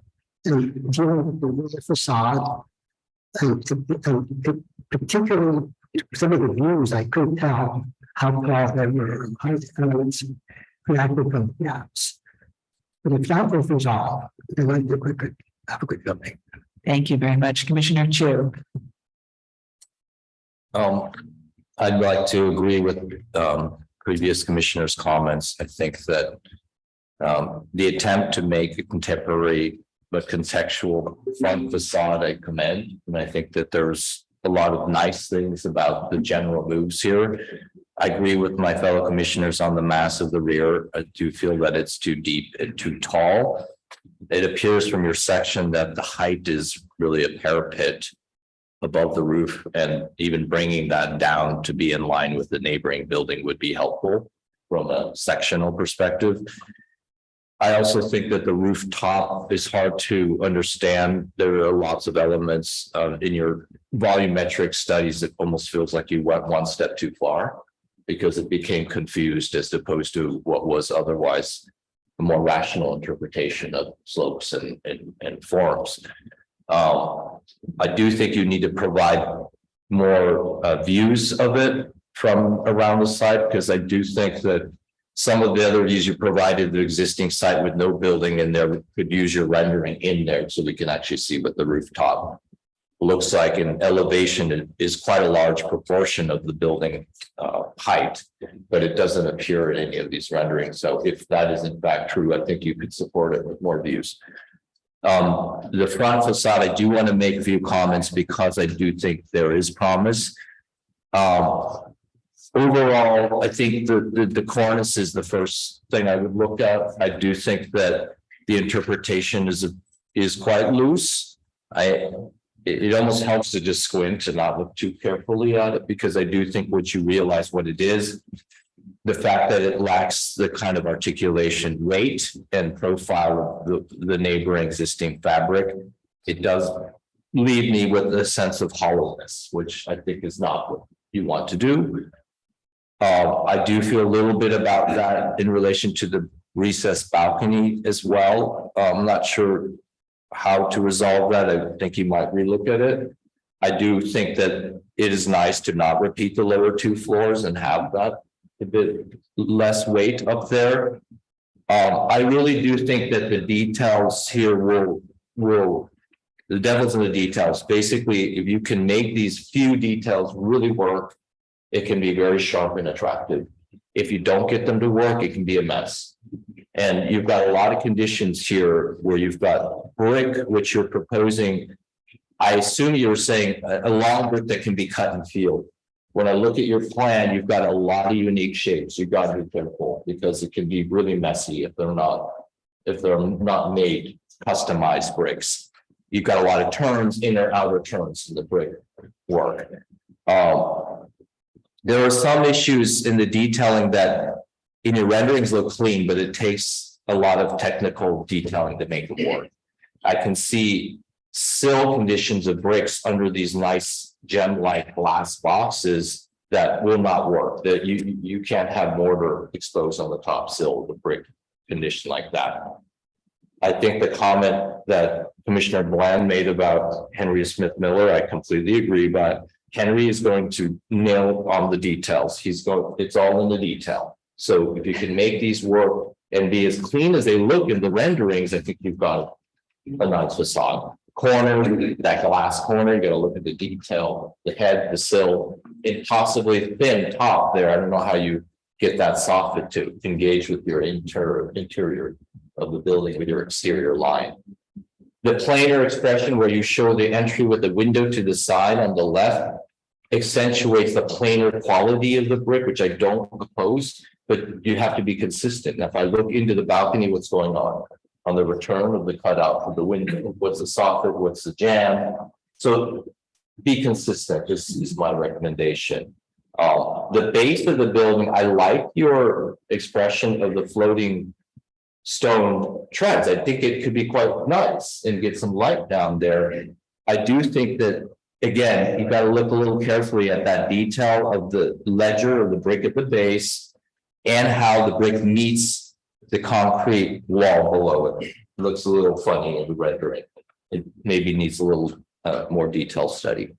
Those are my comments. Okay, thank you. Commissioner Chapin.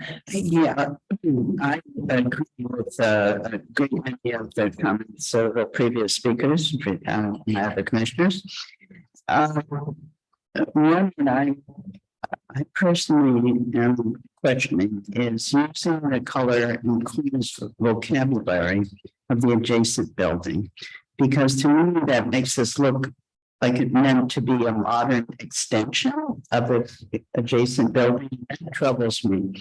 I don't have any problem with a modern interpretation. I think that's a good idea.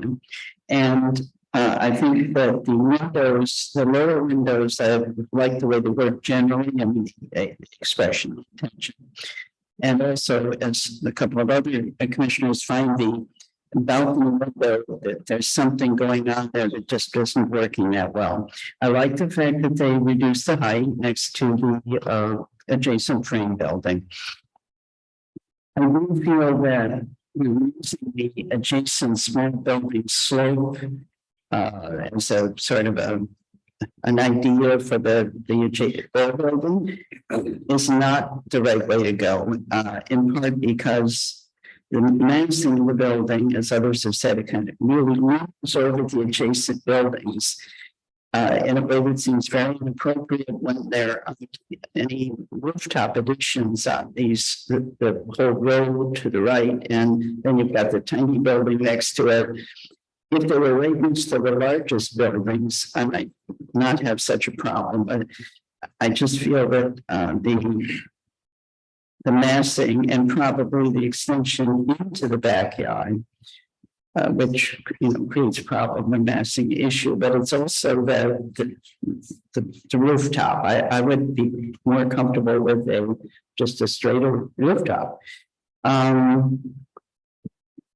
I could see it extending farther than the other row buildings because the lot is much bigger. So it does seem appropriate that they could go further back than the buildings on the right. And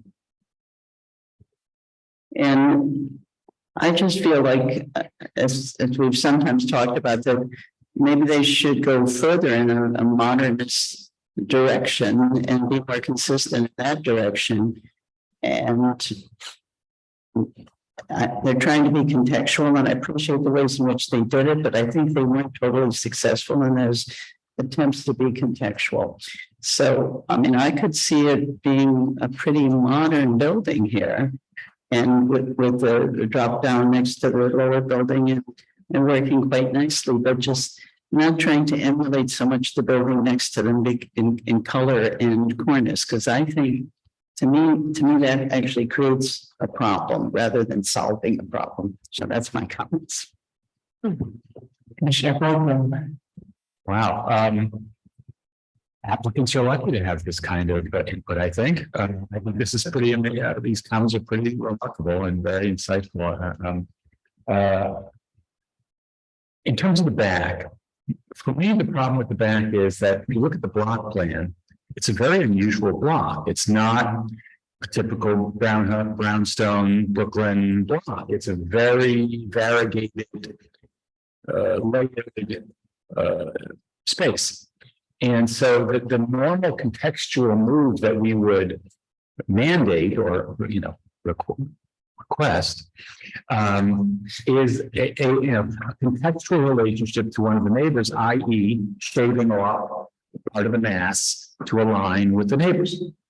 Now, I mean, that would be lovely, but there we go. Perfect.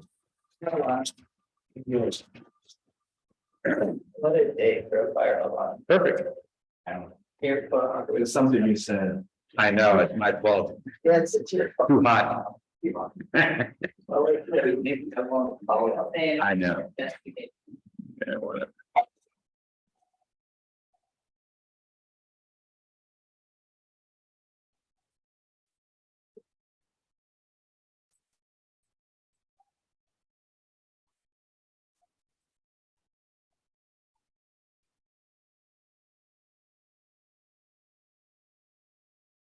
We stay alive.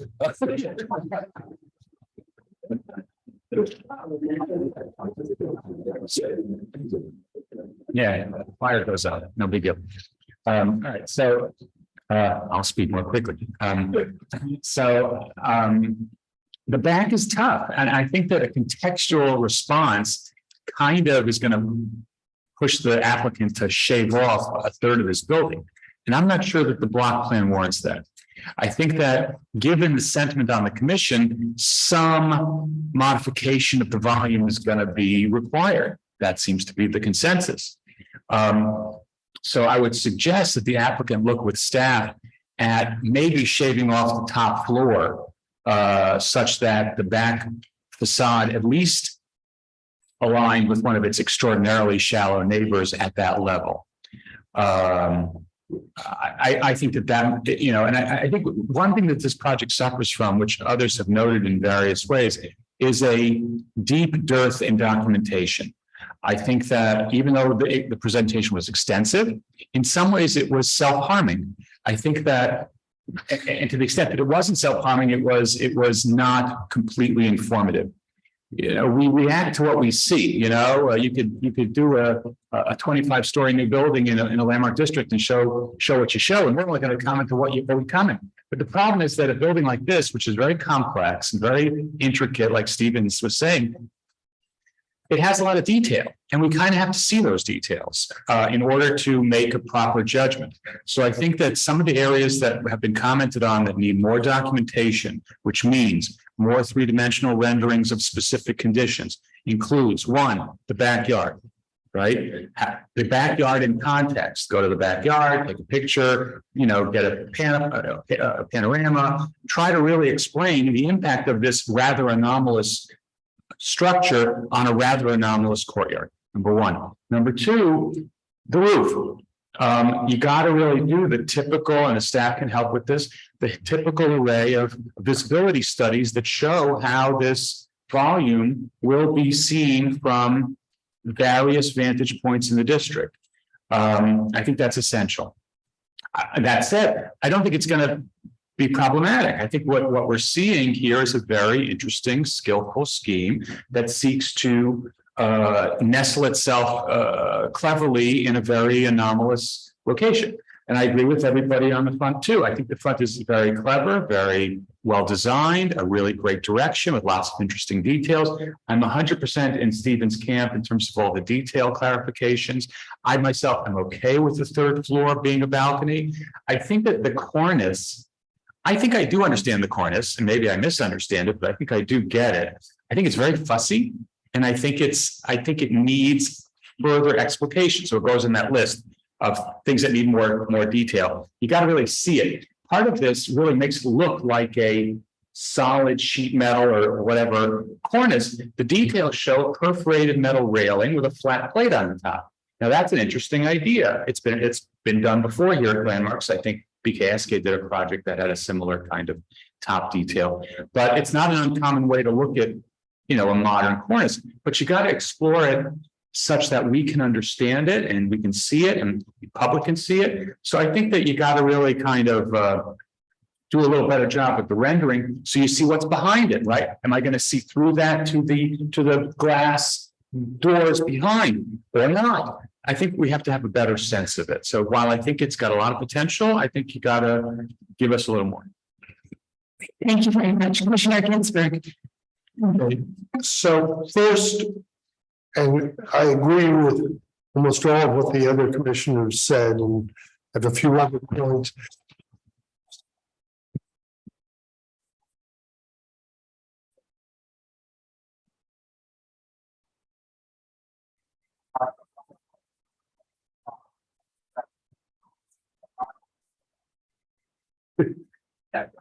So it sounds like I could keep going. And as others have talked about, this is a really hard site.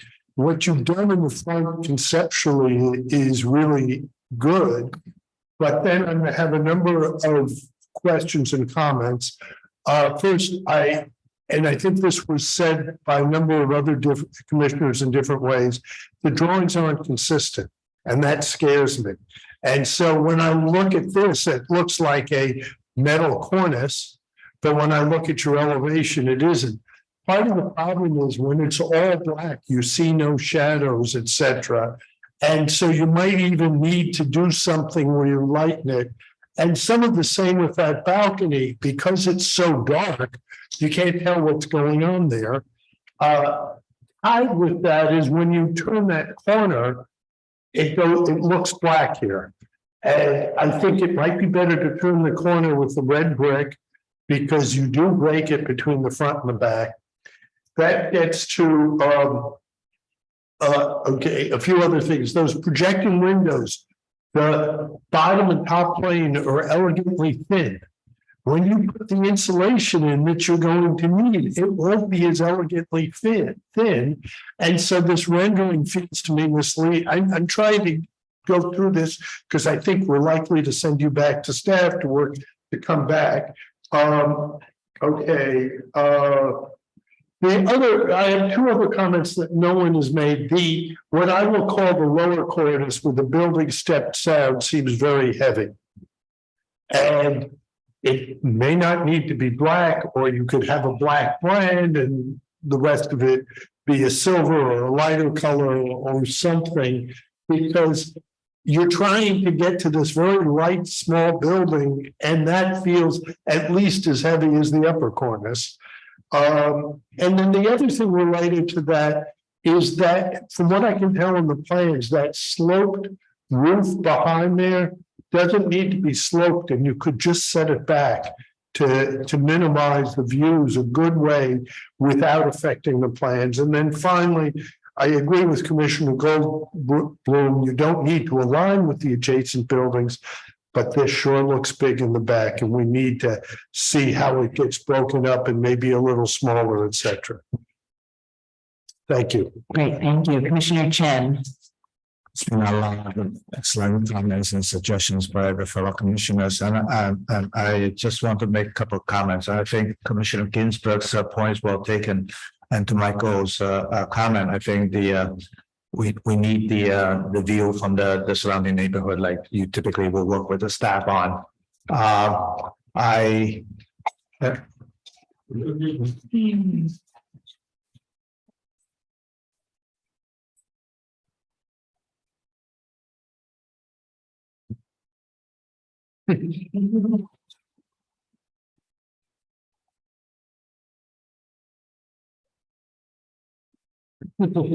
Yeah, I think the applicant would be out to listen to the commission's suggestions for going back.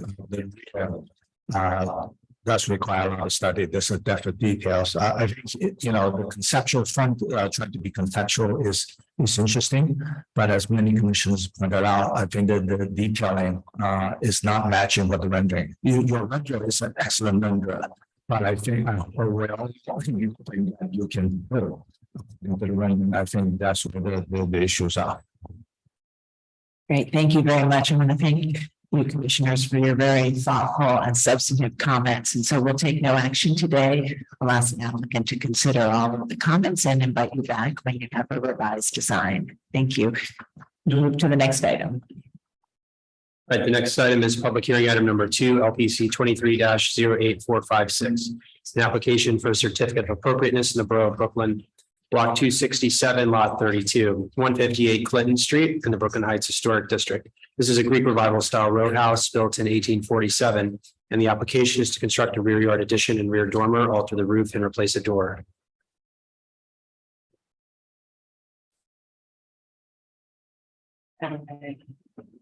Just to sign in.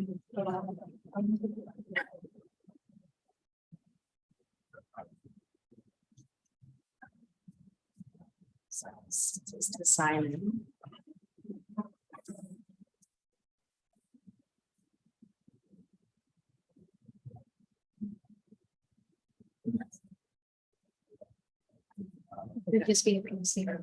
Let me just yeah, okay, great. Thank you.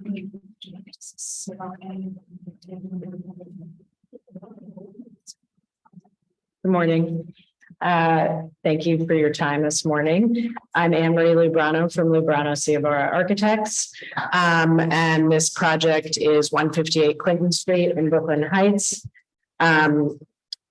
As mentioned, this project is this building is a 1847 Greek revival. It's mid-block on Clinton Street. The reason for the hearing is at the front. We are proposing lighted windows painted black.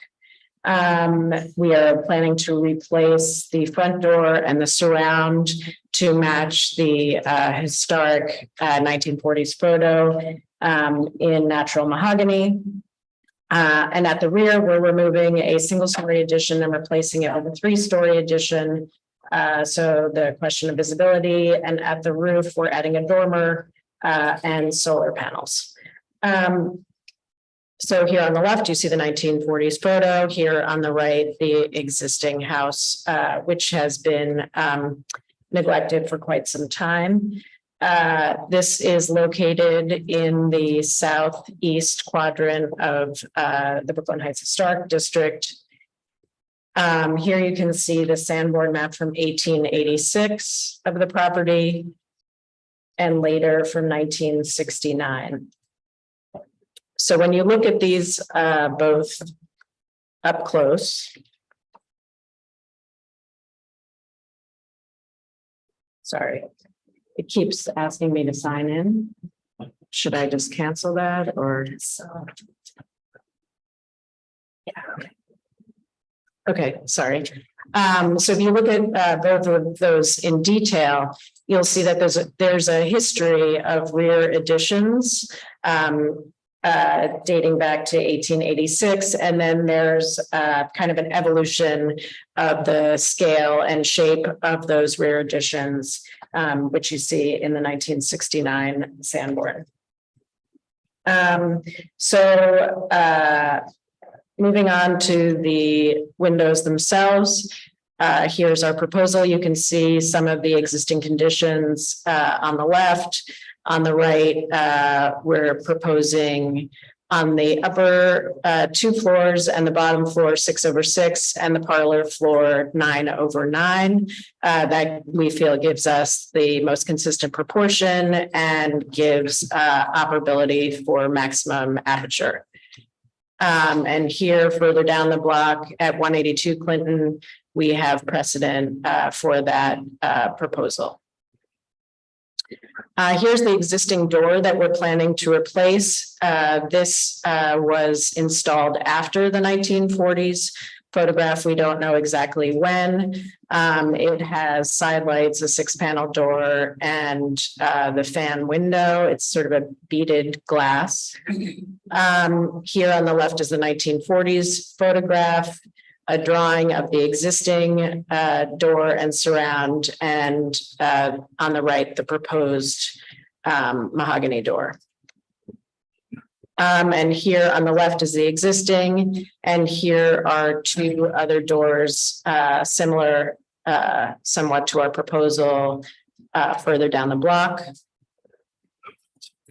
And here are a number of houses on the block which have all mahogany surrounds and doors.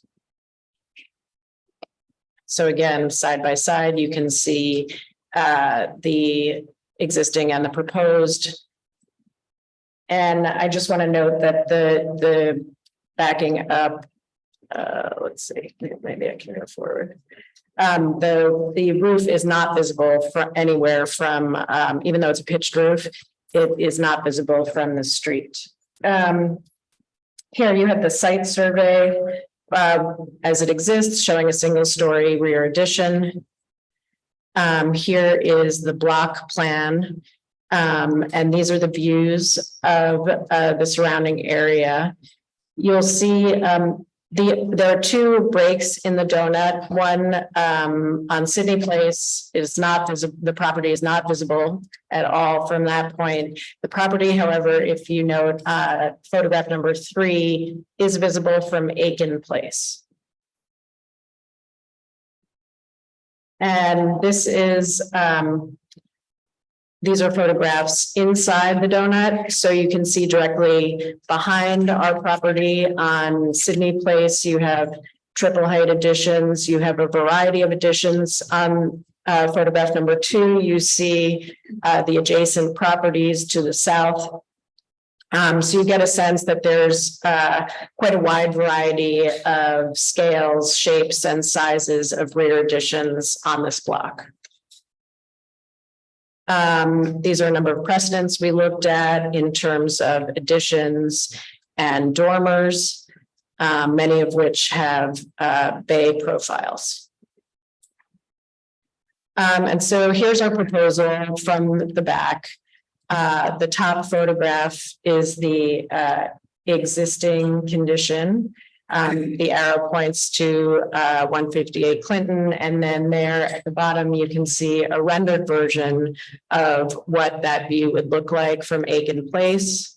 And in the axon on the upper left, you can see the dormer, the existing slope roof, which will remain, including the ridge beam. We are using an as-of-right zoning technique used on 160 at the front in order to meet the required height requirements. And then in the rear addition, you can see we are coplanar with the property to the south. And here is the mock-up. We have a zoomed in on the left of the mock-up view from Aiken Place. This was reviewed by both CB2 and the Brooklyn Heights Association Landmark Committee. And this is that mock-up and then the rendering side by side. So you can see what the dormer will look like up above and the rear addition. And here is the side-by-side rear elevation. So we're maintaining the existing openings on the top 2 floors. These are the proposed materials. We're using brick, copper cladding at the bay, mahogany for the doors and windows at the rear and the front entryway and surround. Stucco at eave system at the side walls of the addition and black paint for the front windows and ironwork. Here's a section of the building through the existing staircase and the existing single-story rear addition. This is the proposed rear addition. We are adding an elevator within the building. The overrun, there is no overrun visible to in the massing of the project. There on the roof, you can see the side profile of the dormer. And then here's a section further south through the building. And then again, a section through that dormer so you can really see what the massing is. We are proposing to add solar panels on top of the dormer. They are 1 inch thick and sit 2 inches off the pitch of the dormer. So that is the project. Thank you very much. Commissioners, do we have any questions? Yes, Commissioner Ginsburg. How is it going to be heated and cooled, electric or fossil fuel? That is up for debate. We are currently. I think we are going to be fossil fuel for hot water, but I think we could convert that to electric. Thank you. Right, yeah, sorry, I would like to add, they do want a gas range. So there will be that as well. All right, any other questions? Yes, Commissioner Jefferson. That's the windows. You have 9/9, and some people claim it should be 6/6. How do you decide what the window should be? We actually studied that quite carefully. And it was really just a question of proportion for the facade. And keeping it consistent from top to bottom on the front facade. Oops, sorry. So the proportion of the lights from top to bottom, we felt was most consistent. It's based on your proportional ideas rather than existing Well, right now it's 1/1. There's no like. Yes, right. In the community, they have these type of windows. So Yeah. this is facing your. Yes, and Especially further when- down the block, it does show that I did show a precedent. Here. Here, sorry. Of these two houses. This house on the right, one's, is it 192, has 6/6 and 9/9. Oh, thank you. All right, other questions? All right, let's move to public testimony. I don't have any sign up sheets. Is there anyone in the room who wishes to testify on this item? All right, so I'm going to turn it over to Stephen Thompson to take us through any remote participants. So we have one previously registered remote participant, Judy Stanton. Judy Stanton, I will be moving you to panelists, after which we ask for you to unmute yourself and state your name for the record before your 3 minutes of testimony. Thank you.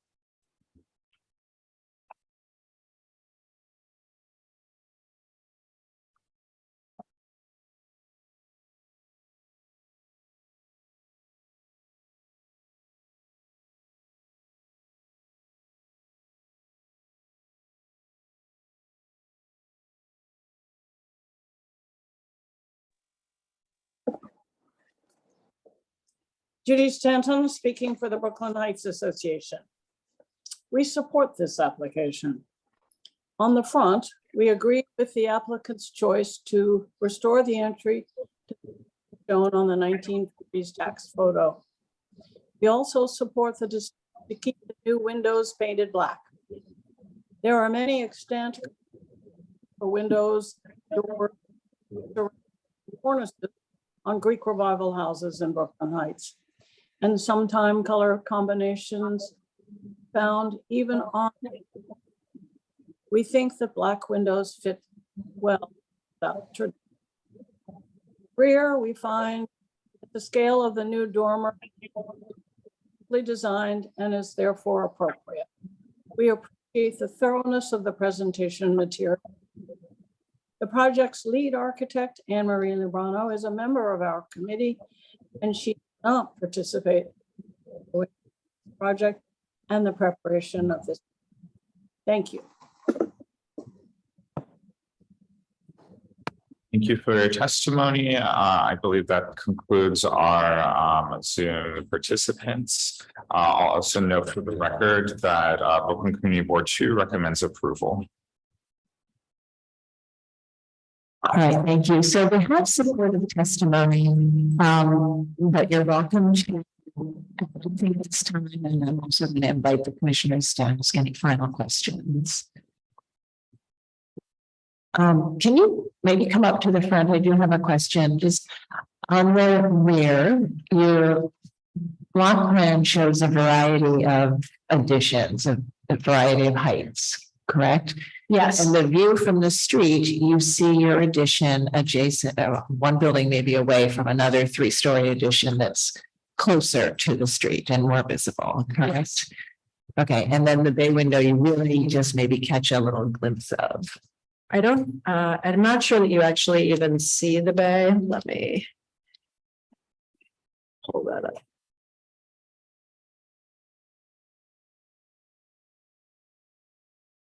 I want to just give you, wait, this is too far back. Go to the block donut. 17 and 18. The best. So the darker shades are the 3-story addition. Yes, exactly. Okay, and so the one that you're seeing from the street is sort of 2 buildings above you on that plan. Yes, exactly. Here. So you see the easiest to look at the zoomed in version. That's useful. Okay. Or I can do the side by side of the rendering. Yeah, so you catch a bit of the bay there in that tree. Okay, and that's a zoomed in photo. Correct. Very. Very zoomed in. Yeah. Okay, so it does seem from this view to be contextual. Okay. And I think you answered the question about the 9/9 window at the parlor floor, I think. So commissioners, if there are no other questions, we'll make a motion to close the hearing. Commissioner Chu, would you? Yeah, I was just, maybe I missed it at the front replacement of the entry. Yes. And is it because the existing one is in bad shape? It doesn't. It's in bad shape. It's pretty poor quality. Okay. So in looking for So it's not a precedent. not historic, correct? No. Okay, all right, thanks. All right, Commissioner Chapin, would you make a motion to close the hearing? So moved. Thank you. Commissioner Goldblum, would you second that motion? Second. All in favor, say aye. Aye. Any opposed? Okay, the hearing is closed and we'll begin our discussion. So on the front facade, the building currently has 1/1 double hung windows. We know that the building is a Greek Revival style row house, which typically had multi-light windows. And so there is a question about the interpretive configuration at the parlor floor. And the applicant has represented that she chose the 9/9 because it had a pane proportion size that related to the 6/6 on the upper floors. And there were other examples found within the streetscape. And then the proposal is also to replace the modern door with a new door that would have a single door and side lights, which is a typical configuration for the Greek Revival style. Again, would be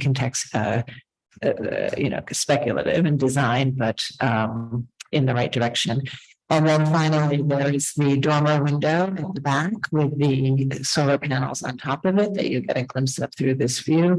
And the 3-story addition, which you also see in the context of other 3-story rear yard additions within this block. So we'll begin our discussion. Commissioner Ginsburg, would you like to start this one? Yes. Yes, thank you. So in general, this looks good. I just have a few comments. I think the bay should be cut down 1 floor in the back. I think the 9/9 is fine. Other commissioners may disagree. I would encourage you to try and electrify as much as you can. And just something minor, the elevations of those front windows don't show. With the double hung, you're going to have a thicker bar between them, and it looks the same in those elevations, and it should be thicker. But besides that, I found it appropriate, and you can work with staff to resolve these as far as I'm concerned. Okay, thank you. Commissioner Goldblum? I think that this is an appropriate proposal. I think that the visibility of the addition as designed is minimal and is compatible with the general flavor of the donut and of the backyards in the district. I think that the front door is also acceptable. I think that I really don't see anything about this that's of concern for me. Okay, thank you. Commissioner Chapin? Yeah, I don't think that the bay needs to be reduced, given that there are other 3-story additions and even 3 stories sort of bays going on in this block. And I think it's a nice design in the back generally. I can support it. I'm not an expert on the door to know whether the doors around it needs any further work. I'll leave that to other commissioners. So I could approve it as presented myself. Thank you. Commissioner Chu? I agree with everything that my fellow commissioners have said, and as Commissioner Chapin said, I think it's very appropriate. I have no issues with the volume on the back. I think the fact that they retained the other floor and attic level as existing facade help proportionally balance it. I think that half might feel a little awkward. Okay, great. Thank you. Commissioner Jefferson? Yes, I can support this proposition. I think what they have there is adequate, is supportable. The 3-story addition in a donut is appropriate. And I think the construct rear yard addition appropriate, replace door appropriate. Everything is appropriate. Okay, thank you. Commissioner Levin? So given the fact that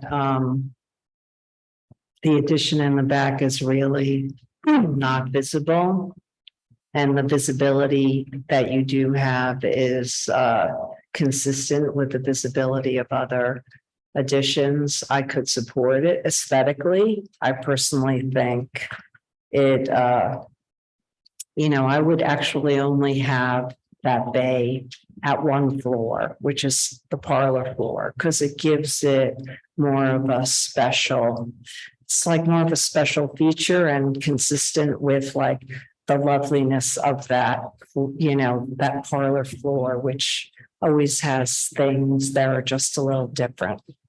I also think I'm certainly fine with the 9/9, but I actually think also aesthetically the 6/6 makes more sense, but I can approve it if everybody else thinks, okay, it's fine.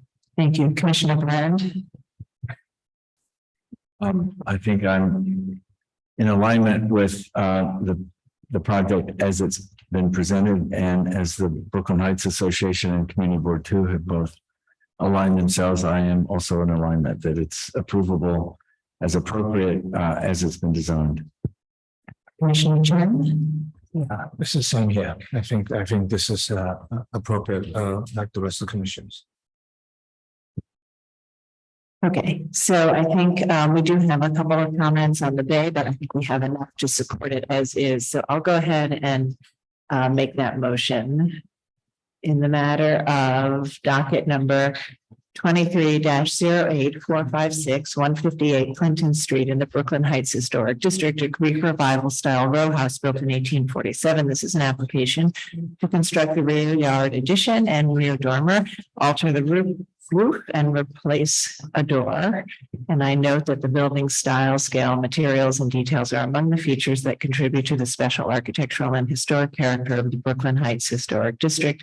I recommend approval, finding that the proposed work will not damage or eliminate any significant architectural features, that the features, configuration, material, and finishes of the proposed entrance infill is in keeping with other historic entrance infill found within this streetscape, that the black finish of the windows will be harmonious with the changes which have occurred in buildings over time. And let me edit that the black finish and the configuration of the windows will be harmonious with the fenestration patterns and changes which have occurred in buildings in this row over time, that the proposed rear yard addition and rear dormer will only be visible from limited vantage points through a break in the street wall at Aiken Place, and will be seen within a context of neighboring additions and rooftop accretions, that the rear yard addition will not rise to the full height of the building or extend further into the green space than its neighbors, and therefore it will retain a sense of the building's original massing and will not diminish the central green space. That the setback third floor of the rear yard addition will help it to relate to the massing of other facades and additions of row houses found within the interior of this block.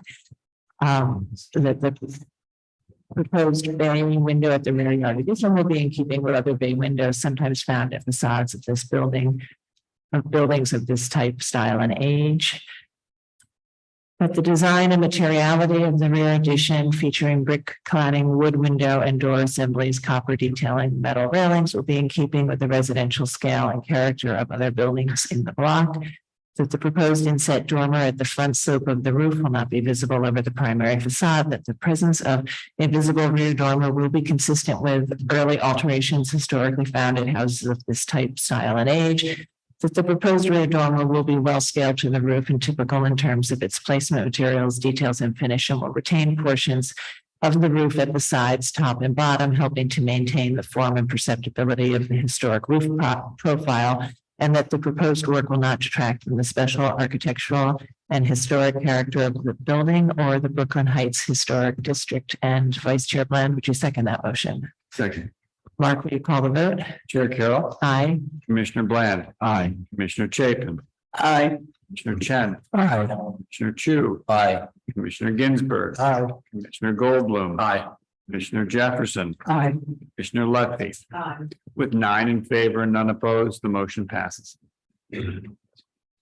That's approved. Thank you. Interest. I've known this applicant, the architect, since she's been a teenager, I think, growing up in Brooklyn Heights, watched her go through architecture school and was thrilled her friend and my friend together created a great project out of JFK for the TWA project. So I thought you all should know about this great architect. Thank you. No one will find All right, we'll now move to public hearing item number 3, LPC 23-02177, an application for a certificate of appropriateness in the Borough of Brooklyn, block 305, lot 36, 149 Baltic Street in the Cobble Hill Historic District.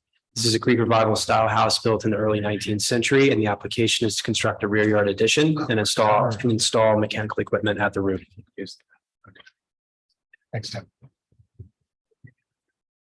Hi there, my name is Joe McGuire. I'm the applicant of record for 149 Baltic Street, which is a mid-block Greek revival townhouse in the Cobble Hill Historic District.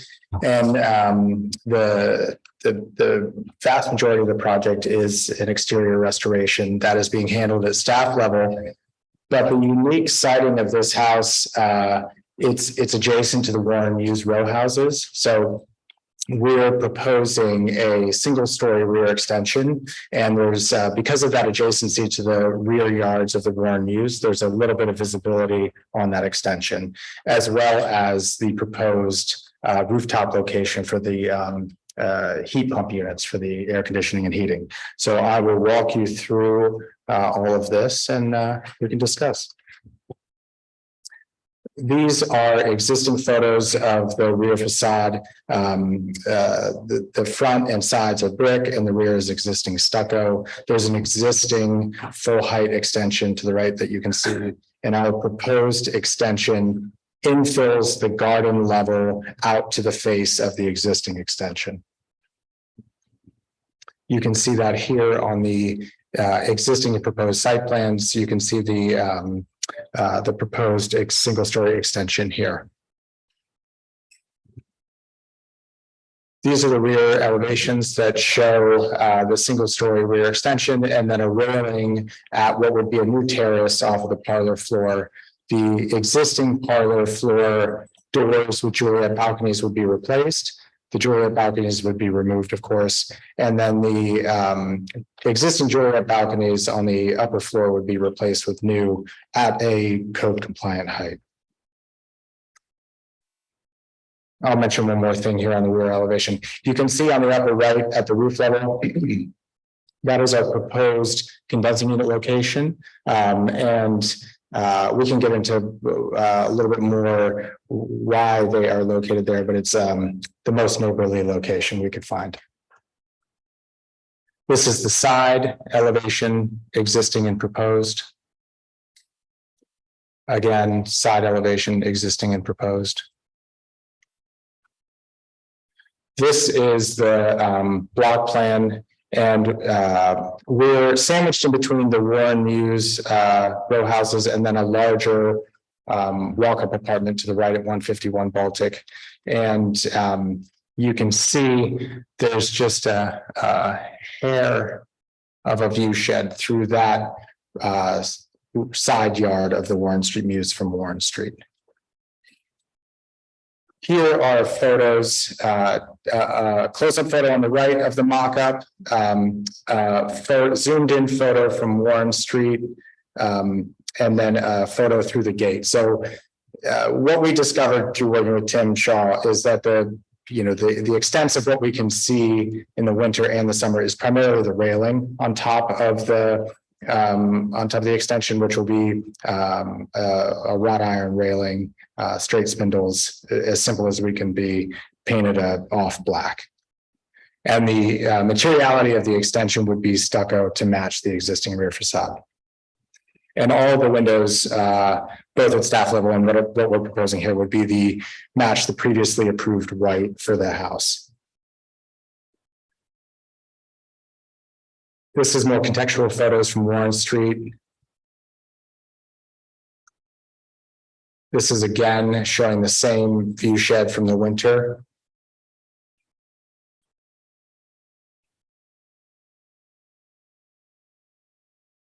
Much prettier in the summer.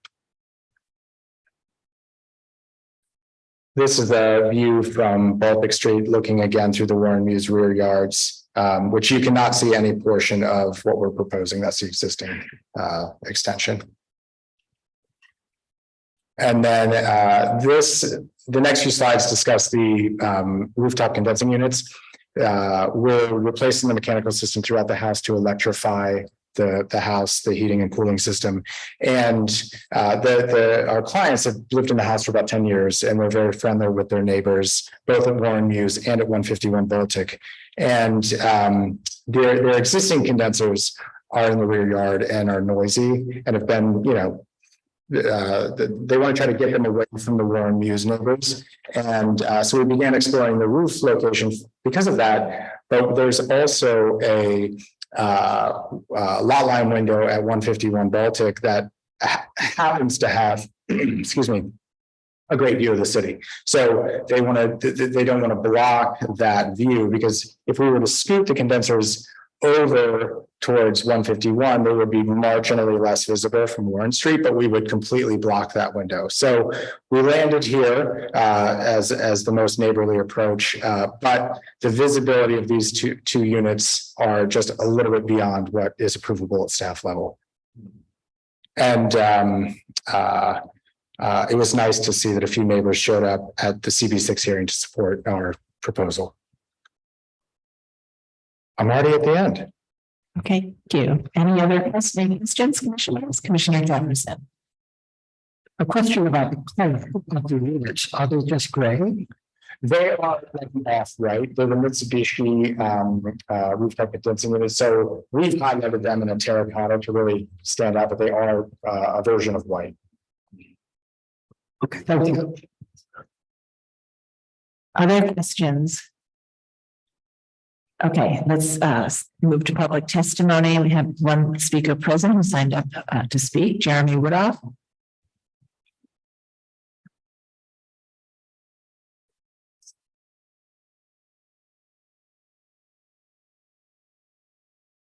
My name is Jeremy Woodoff. I'm speaking for the Victorian Society, New York. This modest proposal is made much more significant by its relationship to one of the most unexpected and delightful features of any historic district in the city, the ensemble of tiny 1878 garden court houses of Warren Place. In his 2001 Guide to Brooklyn, Francis Moroney says, "There is nothing in the city more charming," and that includes the similar courts of Greenwich Village.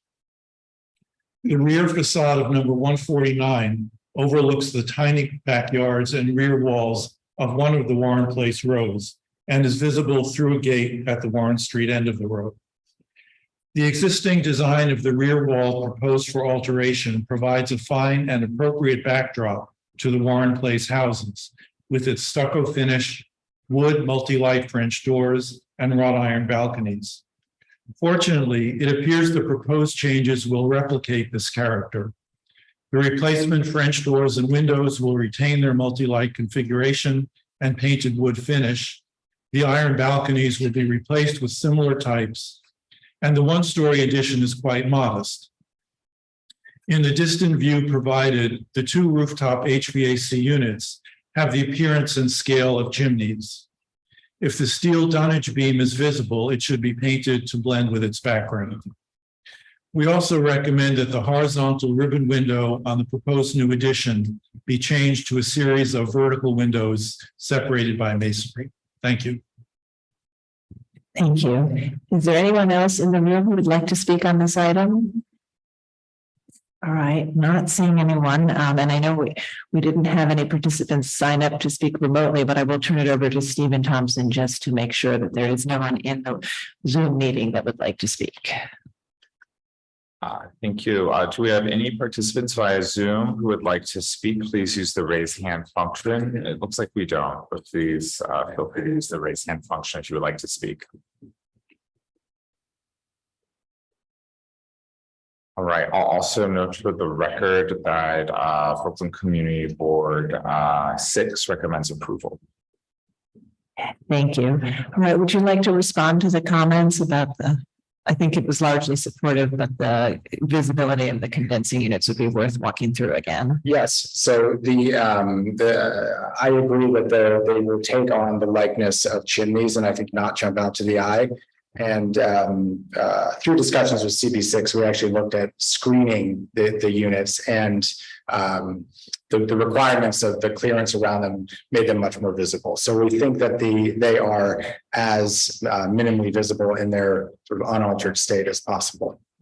All right, and there are light colors, so they'll proceed blend against the light background. That's right.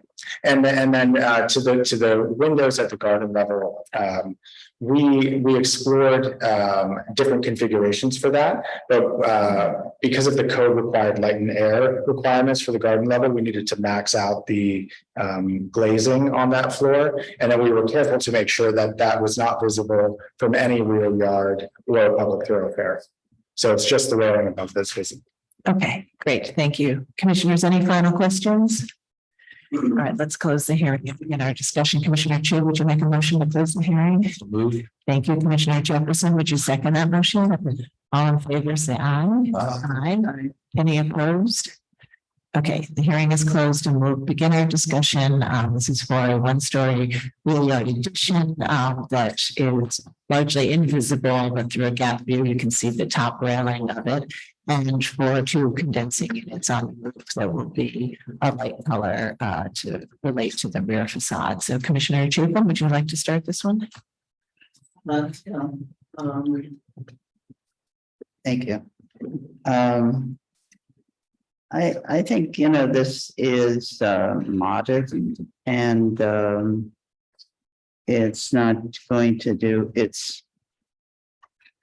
the finish is fine. I think the small fenestration changes are fine. And HVAC, units on tops of buildings are a common feature because of necessity to do it. And I think they're not that visible. I think this is a small and modest and approvable proposal. Okay, thank you. Commissioner Copeland? Great. Commissioner Ginsburg? Agreed, appropriate, and I also compliment them for electrifying the heating and cooling. Okay, thank you. Commissioner Chen? Likewise, yeah. Okay, Commissioner Bland? I agree, and I want to just say that isn't it unusual that we have an applicant whose neighbors come and support? Usually it's the other way around, but I think I agree with the neighbors. This is a nice scheme and an appropriate one. Thank you. Commissioner Lefty? I agree. It's very modest. I used to live in this neighborhood and I think you did a great job. And those Mitsubishi units, they're not that big. Yeah. I mean, you really couldn't get much smaller than that. So good job. And I also want to say, I was almost surprised you didn't come to us with more glazing on the ground floor. So thank you. Commissioner Jefferson and Commissioner Chu. Appropriate. Okay, great. So we have a consensus. Commissioner Chapin, would you read the motion? In the matter of the certificate of appropriateness for Brooklyn, LPC 2302-177. 149 Baltic Street, the Cobble Hill Historic District, a Great Profile style house built in the early 19th century. Applications constructed a yard addition and install mechanical equipment at the roof. I note that the building style, steel materials, and details are among the features that contribute to the special architectural and historic character of the Cobble Hill Historic District. I recommend approval of the proposed work will not damage or eliminate any significant architectural features of the building. With the proposed one-story rear addition at the basement level will not extend beyond the existing rear extension and therefore will not further diminish the central green space. With the proposed stucco finish will match the material of the remainder of the rear facade and the proposed fenestration pattern consisting of a strip of windows and a new door in keeping with those found at ground level rear additions of a similar age and style. With the modest addition will be readily visible from Warren Street across the rear yards of the adjacent houses and will not detract from the surrounding buildings. And with the proposed HVAC units on the roof will be visible from Baltic Street over the undeveloped side facade and from Warren Street over the rear facade. And their presence will not detract from the building or the streetscape. Thank you, Commissioner Goldblum. Would you second that motion? Second. Mark, will you call the vote? Chair Carroll. Aye. Commissioner Bland. Aye. Commissioner Chapin. Aye. Commissioner Chen. Commissioner Chu. Aye. Commissioner Ginsburg. Aye. Commissioner Goldblum. Aye. Commissioner Jefferson. Aye. Commissioner Lutfi. Aye. With 9 in favor, none opposed, the motion passes. That's approved. Thank you. Thank you. Thank you for your time. Thanks. We'll move to the next item.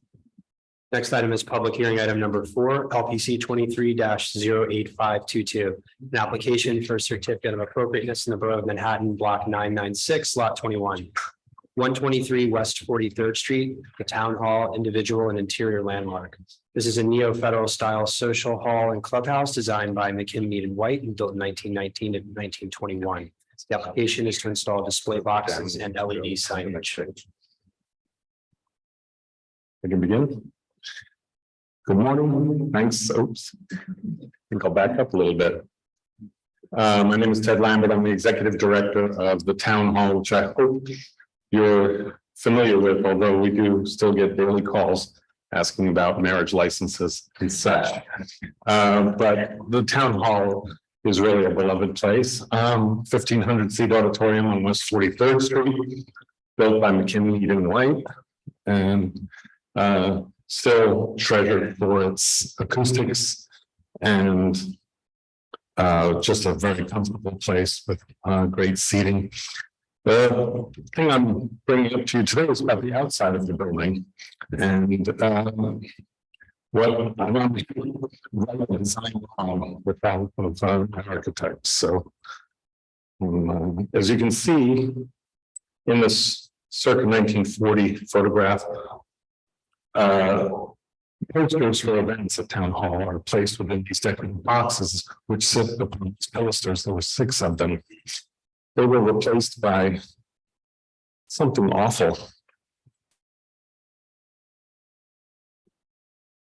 I'm gonna just pop ahead to it if I can. There we go. Okay, this is the sin. These are these aluminum boxes that look like they belong in a public education setting or a church setting. They are too small. There are 13 of them, and that's what replaced the 6 original boxes on the outside of the theater. I became executive director in January, and I've undertaken several projects to restore things in the building. And so my first stop is these boxes. They're very, very important to the town hall because we are on a corner where the ID says 80,000 people walk by every day. One of our corners, not the 6th Avenue side, but the Broadway side. People walk by the building, don't know where they are, don't see them, recognize it. So I'm going to restore those boxes you saw in other photographs. I'm going to build them. The only difference is I'm going to put digital screens in them to match pretty much with every competitor in the neighborhood does. Every commercial theater is owned by a nonprofit foundation, the Town Hall Foundation Inc. And these 6 boxes will I can program upcoming things in 4 days and 4 months. The history of Town Hall, all sorts of archival footage. I think it will enhance everything about the building's reputation and to really celebrate it. If you're not familiar, of course, it's a site of Bob Dylan's concert debut in New York, Sarah Vaughan, Dizzy Gillespie, Simone, I could go on, Pablo Casals, Stravinsky, I'm sorry, not enough. Anyway, the boxes I will attach exactly as they were. There's 6 spots around the doors.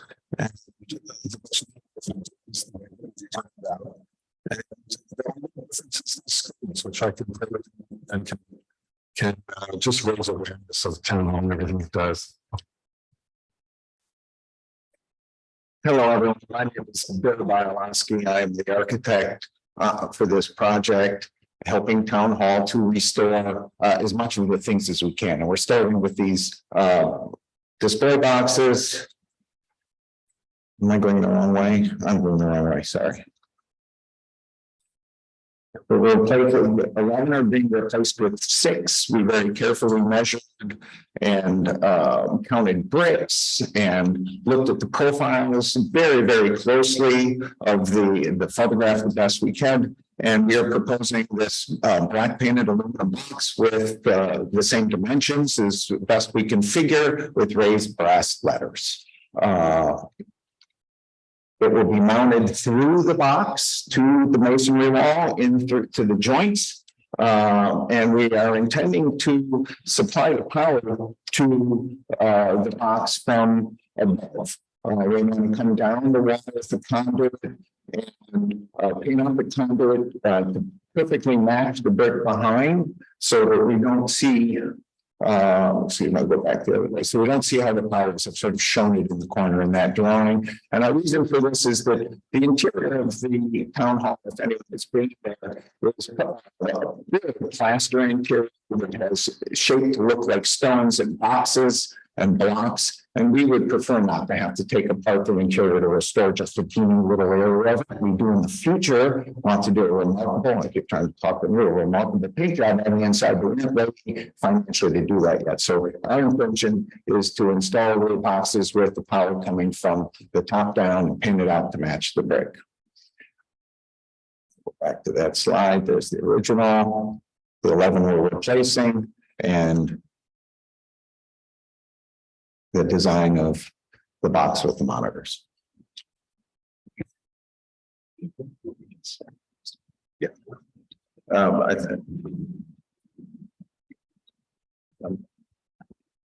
answer questions. Thank you very much. Commissioners, do you have any questions? All right, let's move to testimony. And again, we have one person present who signed up to speak, Jeremy Woodruff.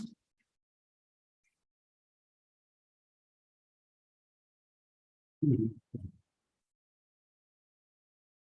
Jeremy Woodall, speaking again for the Victorian Society, New York. The Victorian Society supports the removal of these modern poster display boxes installed prior to designation. These 13 aluminum boxes have no relationship with the original boxes seen in historic photos in terms of materials, dimensions, number, or location. Their removal will not diminish this individual landmark in any way. We also support, with reservations, the installation of 6 new display boxes with digital LED displays. These are to be installed in the same locations as the original boxes in a building designed to be a performance space, but their use here should not be used as a precedent for other types of historic buildings seeking to install extensive LED signage. However, we're very concerned about the material and detailing of the boxes proposed to be made of black Kynar painted aluminum, though likely originally made of cast iron or bronze. Without fabrication drawings or more detailed description, we fear they may be built up with stock aluminum sections in hopes of resembling the originals. But as we've seen with storefronts, this technique often fails. We urge the Commission to approve this work only upon receipt of shop drawings, which demonstrate that the new boxes will match the originals closely in design and details, preferably using cast material. These details should include the medallions and the curved classical moldings at the top, bottom, recessed side panels, and doors. To help do this, we provided in our written testimony a much better photograph of an original town hall display box. We were also concerned about the lack of details for the conduit. This conduit with accompanying junction boxes could be potentially run horizontally and vertically all over the first floor facade.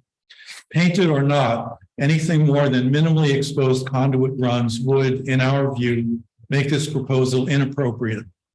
As the conduit proposal appears not to meet the commission's rule that it be concealed, details and its full extent should be presented before any action is taken. Regarding the LED signs themselves, a note in the presentation indicates that the community board may wish the signs to go dark during certain hours. We support this limitation for two reasons.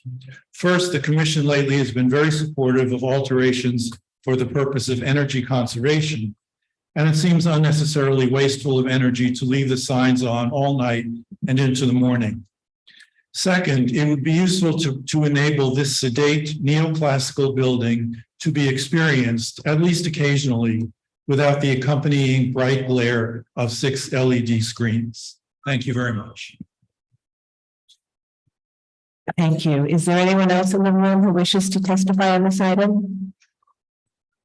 All right, I'm going to turn it over to Gregory Kala to see if we have any remote participants. Thank you, Chair Carroll. It does not seem as though we have any hands raised in the Zoom meeting.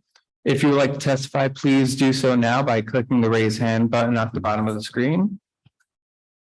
Nope, does not seem as though we have any hands raised, so I will just note for the record that we did receive a resolution from Manhattan Community Board 5 recommending approval. And I'll bring it back to you, Chair Carroll. Thank you very much. So I'd like to ask if you'd like to respond to some of the comments we've heard. I would. First of all, I think that town hall would be delighted to turn the boxes off at a particular hour. I'm not sure that there's any advantage at late night hours in the boxes, and the LED screens are only going to be showing what's pertinent to what takes place inside the building. This is not an advertisement for anything other than what takes place at town hall. As far as we are delighted to and expect to and would want to share shop drawings with staff for approval. It's the appropriate thing to do. I do not believe the original box was made out of cast iron. I believe the original boxes were probably copper. And I do intend to try to get a price to make them out of copper plating, but it'll be so expensive. My suspicions are we won't be able to. So kind of black aluminum to match what's the marquee and everything else out there is are likely fallback. Though I would definitely entertain trying to get a copper box made because I think it would be beautiful too. As far as the conduit goes, there is power in the marquee right now overhead. So the power to these boxes is only, there's going to be no horizontal run whatsoever. The conduit will just be a sole vertical drop from the marquee down into the box. It will be just off the inside corner between the limestone plaster and the brick. It will be painted to match the brick because we would not want it to be painted out to match the limestone plaster because that would change the profile and the appearance of the overall plaster. So when we paint it to match the brick, it can become near invisible. I'm hopeful it's a little bit of a run. It's about 6-7 feet down from the canopy to it. We may not even need to put a clip on that conduit during that portion of that run. And I think that it would also be my intention this time to, when I have a painter out there working on this, paint with every other thing that's on that facade that's running on brick that should be painted out. Great. The marquee that's there now, is that a commission approved marquee? Or is that a? No, that was already marquee that's there. This was just started, I think, 20 years ago. Okay. All right. Okay. Any commissioners, any other final questions? Okay, let's move to close the hearing and begin our discussion. Commissioner Jefferson, would you make a motion to close the hearing? So moved. Thank you. Commissioner Chan, would you second that motion? Second. All in favor, say aye. Aye. Any opposed? Okay, the hearing is closed and we'll begin our discussion.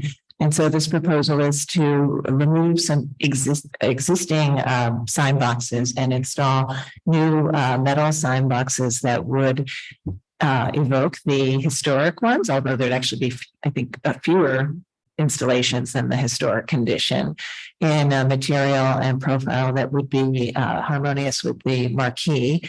And the applicant has addressed the plan for the conduit to power these. And I would note that for other theaters, the commission has approved LED inserts within sort of enclosed features like a marquee or boxes like this. And so this is not new to the commission for theater spaces. Commissioner Lutfi, would you like to start this one? Yes. First of all, Ted, congratulations on your new job. It's really not that old. And 44 years. And you know, you're so fortunate to be leading this very, very important cultural institution in the city's landscape. It's really very special, as you pointed out, given its size. I mean, there are not too many venues with wonderful architecture and acoustics. I mean, forgetting about the history, which is fabulous, left in the city and in this neighborhood. So, so good luck to you. And I'm very happy to address this particular application. I applaud you for, you know, eliminating those really inappropriate signage frames that you have on the facade of the building, and also that you want to do this with as much care as possible. Thank you for just investigating the copper. And also, I know you'll be working closely with staff on the details, which to replicate as closely the originals in terms of design and also quality of fabrication. So, and as Chair Carroll said, it's we have approved LEDs signage like this regularly throughout the city, but in this district, of course. And it makes sense that you need to be able to promote your programming. And thank you again for agreeing to turn the lighting off when it's not needed. So I don't think I really left anything out. So good luck. Commissioner Jefferson. Of course. There's just one issue.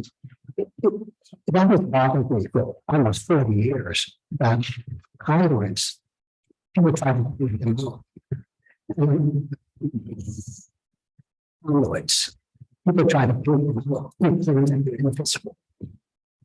Maybe just expose it in the center to show that it's a functional element that we need.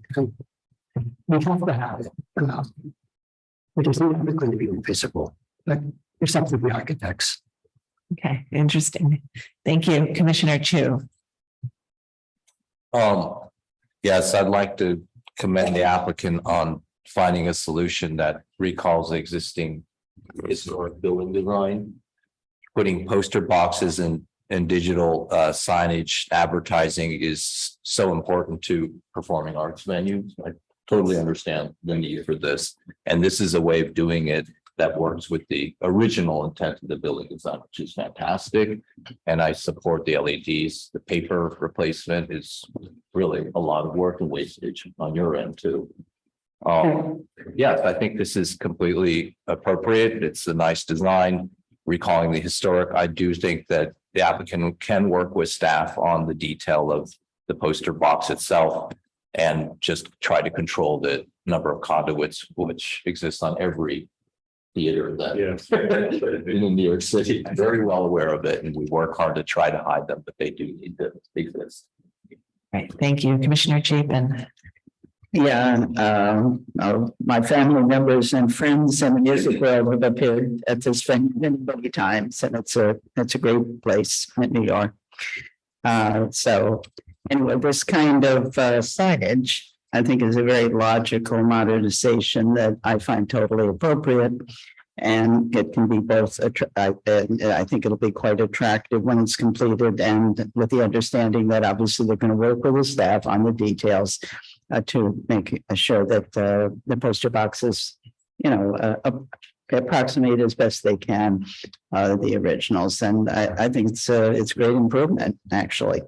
Thank you, Commissioner Goldblum. I agree it's appropriate. Commissioner Ginsburg. I agree it's appropriate.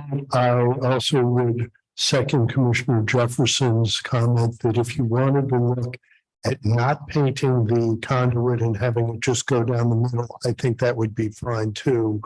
But this is a really good improvement. Thank you, Commissioner Chen. Yeah, I share the sentiment as well. I think if especially if it's a copper, I think. Anyway. Vice Chair Bland.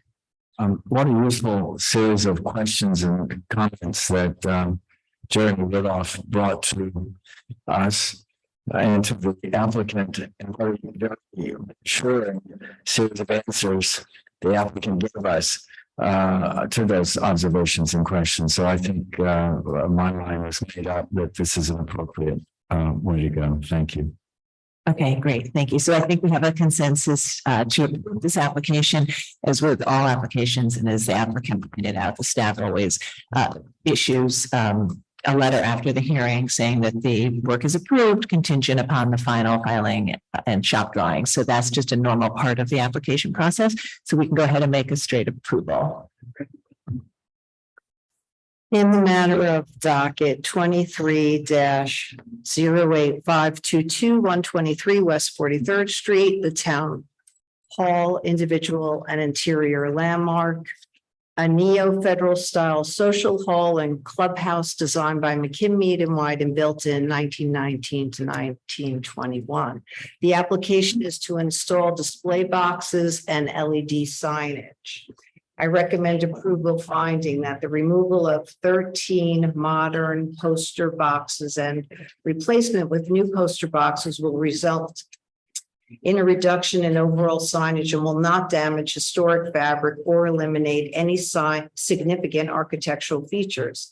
That the presence of signs of this scale with both static and changing information is in keeping with traditional theater signage, and the use of LED technology with programmable information content is a modern version of the poster boxes typically found at theater buildings. That the quantity, location, finish, and design of the proposed signage will recall the historic poster boxes present at this building by the time of the 1940s tax photograph. That the LED signs will be seen in the context of illuminated marquees at the West 43rd Street facade.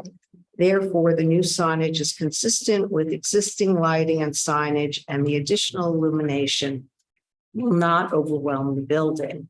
That the Town Hall lobby is designated as an interior landmark featuring decorative plasterwork, which would need to be disturbed in order to route the conduit to the interior. Therefore, the location of the conduit at the exterior will minimize overall impact to designated spaces. That the location of exterior conduit will be limited to recessed areas adjacent to projecting columns and will be finished to blend with the brick facade.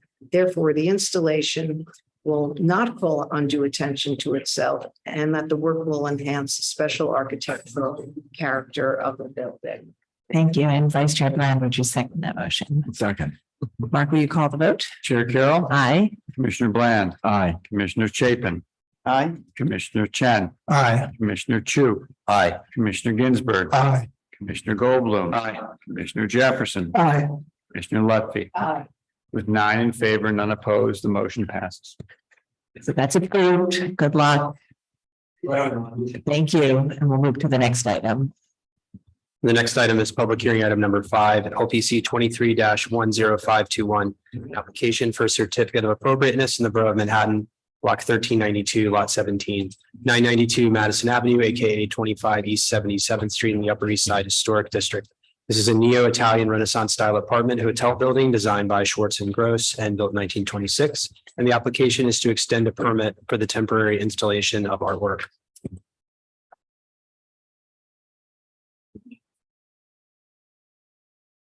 So while we're waiting to set up, I'll just note that the staff person, Emma Mooney, is with us today. She has recently started at the commission, been working on a lot of staff level applications, and this is her first public hearing appearance. So welcome to the full commission.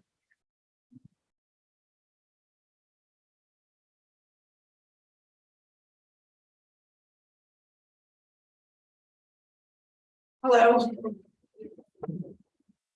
Hello, my name is Alyssa Karatkin. I work for the Alexico Group, and I'm here today representing the Mark Hotel.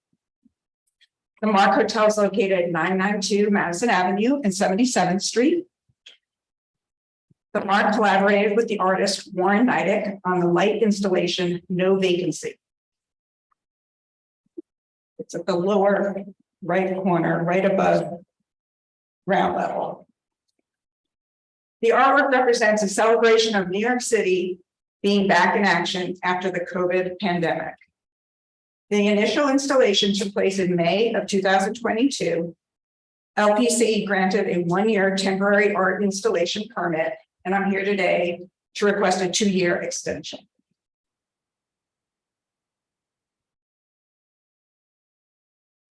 On this slide, I tried to capture photographs showing the sign in action, flashing the anachromatic phrases of vacancy, no vacancy, and NYC, a cinematic symbol of New York City's resiliency after the pandemic.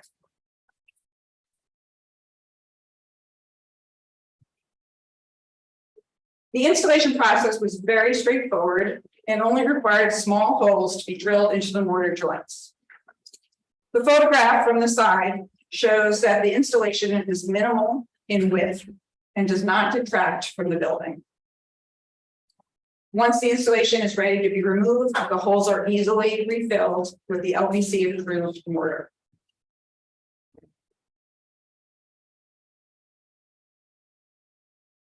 And finally, the last slide, I tried to provide photographs that puts the installation into perspective for you. As people walk the streets of our community, they unexpectedly come across a no vacancy sign at the Mark Hotel, and they stop, take a moment to reflect on it. We've witnessed people enjoying the juxtaposition of a luxury hotel incorporating a no vacancy sign, only to realize that it's artwork and it brings a smile to their face. Our community is known for the prestigious boutiques, flagship stores, and several local art galleries within walking distance of the no vacancy installation. We at the Mark think it's a welcomed and enjoyed addition to the neighborhood. I'd like to thank you for taking your time thank you for your time today and listening to my presentation, and we appreciate your consideration. Thank you very much. And we do have some questions. Commissioner Ginsburg. Yes, this may be more for staff, and I'm relatively new. Why is this temporary? Why couldn't we approve it permanently? Well, you could consider that in this forum, I suppose, but the original permit was just applied for as a staff level permit to last the 1-year period. So at this point, staff can't renew it again. So they're before you and requesting just the 2 years that they could ask for more. So I think consider that the applicant, well, the original permit met the rules for a staff level permit because it was only a year. And I think the applicant is only seeking 2 more years. Should she be seeking more, we could certainly entertain that. Other questions? Okay, let's see if we have any testimony. Is there anyone in the room who would like, hi, I'm sorry, please come up.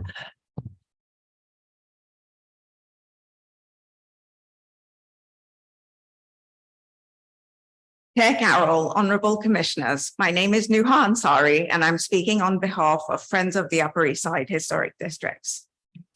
Friends Preservation Committee does not object to an extension of the permit for this artwork on the facade of 992 Madison Avenue. As a neon sign, it relates to several historic neon signs on the Upper East Side, and we appreciate its relatively modest proportions, as well as the fact that it is temporary and will not cause damage to the historic facade when removed. Thank you. Thank you. Is there anyone else who'd like to speak on this item? Right, I'm going to turn it over to Gregory to Paula to see if we have any remote participants. Thank you, Chair Carroll. If you would like to speak on this, please click the raise hand button right now. Okay, I do not see any hands raised in the meeting, so I will just note for the record that Manhattan Community Board 8 recommends approval. And I'll bring it back to you, Chair Carroll. Thank you. So we have support in public testimony, which is nice. Commissioners, are there any other questions for the applicant? Okay, so let's go ahead and make a motion to close the hearing. Commissioner Chen, would you make that motion? So thank you. Commissioner Ginsburg, would you second that motion? Second. All in favor, say aye. Aye. Any opposed? Okay, the hearing is closed. This is an application to extend the permit for the temporary installation of this artwork, which evokes historic signage that was often found on hotels, as this building was originally built as a hotel. The applicants have discussed how they are inserting it only into the mortar joints and can be easily repaired and reversible. Commissioner Jefferson, would you like to start this one? Sure. This is a simple one. Okay, thank you. Commissioner Chu, Agreed, appropriate. Commissioner Chapin. Yeah, we very typically do temporary permits for art installations and then extend them over time. And so this is, and I find this totally appropriate. Commissioner Golden. Yeah, I do too. I was walking up the block in this area like a couple of weeks ago and I was like, what the hell is that? On the Mark Hotel? It was really kind, it took me a minute, but I thought, I guess that's an artwork that we approved. Because it sure as heck is not kind of on brand for them, but I thought, what the heck? So. Commissioner Ginsburg. I feel artwork like this adds to the richness of the city and find it fully appropriate. Thank you. Commissioner Chen. Especially like the option. Thank you. Vice Chair Bland. I certainly agree as well, but I want to also suggest that I think these reviews and making these artworks temporary and renewable by us or other commissions, I suppose, as well, is kind of the right thing to do, particularly when they're attached to buildings like this. It could be in a number of years, this doesn't seem appropriate for some reason in the future. And then we get to review it again rather than living with it forever and ever. So this makes sense to me. Okay, thanks. Commissioner Lutton. I agree it's appropriate. And well, we might not deem it appropriate over a number of years, but the institution or building themselves may feel like they want to change it. Right. So, yeah. And I also think that it's well scaled to the building. It doesn't detract from the landmark or the streetscape at all. Commissioner Jefferson, would you make the motion? In the matter of LPC -23 -10521 992 Madison Avenue, aka 25 East 77th Street, Upper East Side Historic District. Application is to extend a permit for the temporary installation of artwork.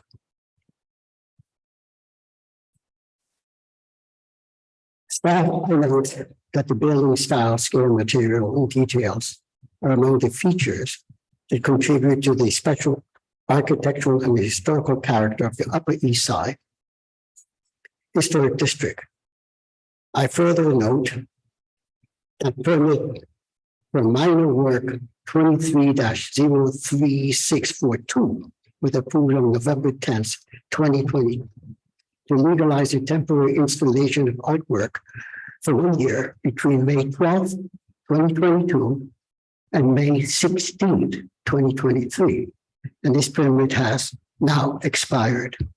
I recommend approval, finding that the installation has not eliminated or damaged any significant architectural features, that an acceptable plan for removal of the artwork and repair of the remaining holes at mortar joints has been submitted to the commission, and that the temporary presence of the artwork for 2 additional years will not detract from the special architectural or historical character of the building's streetscape or historic district. Thank you. Commissioner Chu, would you second that motion? Second. Mark, will you call the vote? Chair Carroll. Aye. Commissioner Bland. Aye. Commissioner Chapin. Aye. Commissioner Chen. Aye. Commissioner Chu. Aye. Commissioner Ginsburg. Aye. Commissioner Goldblum. Aye. Commissioner Jefferson. Aye. Commissioner Lutfi. Aye. With 9 in favor, none opposed, the motion passes. All right, that's approved. Thank you. All right, we're going to break for lunch now. We will take a 30-minute recess and we resume with the final public hearing item number 6 at 1:20. So we'll ask all members of the public to exit the hearing room at this time, and we'll see everyone at 1:20.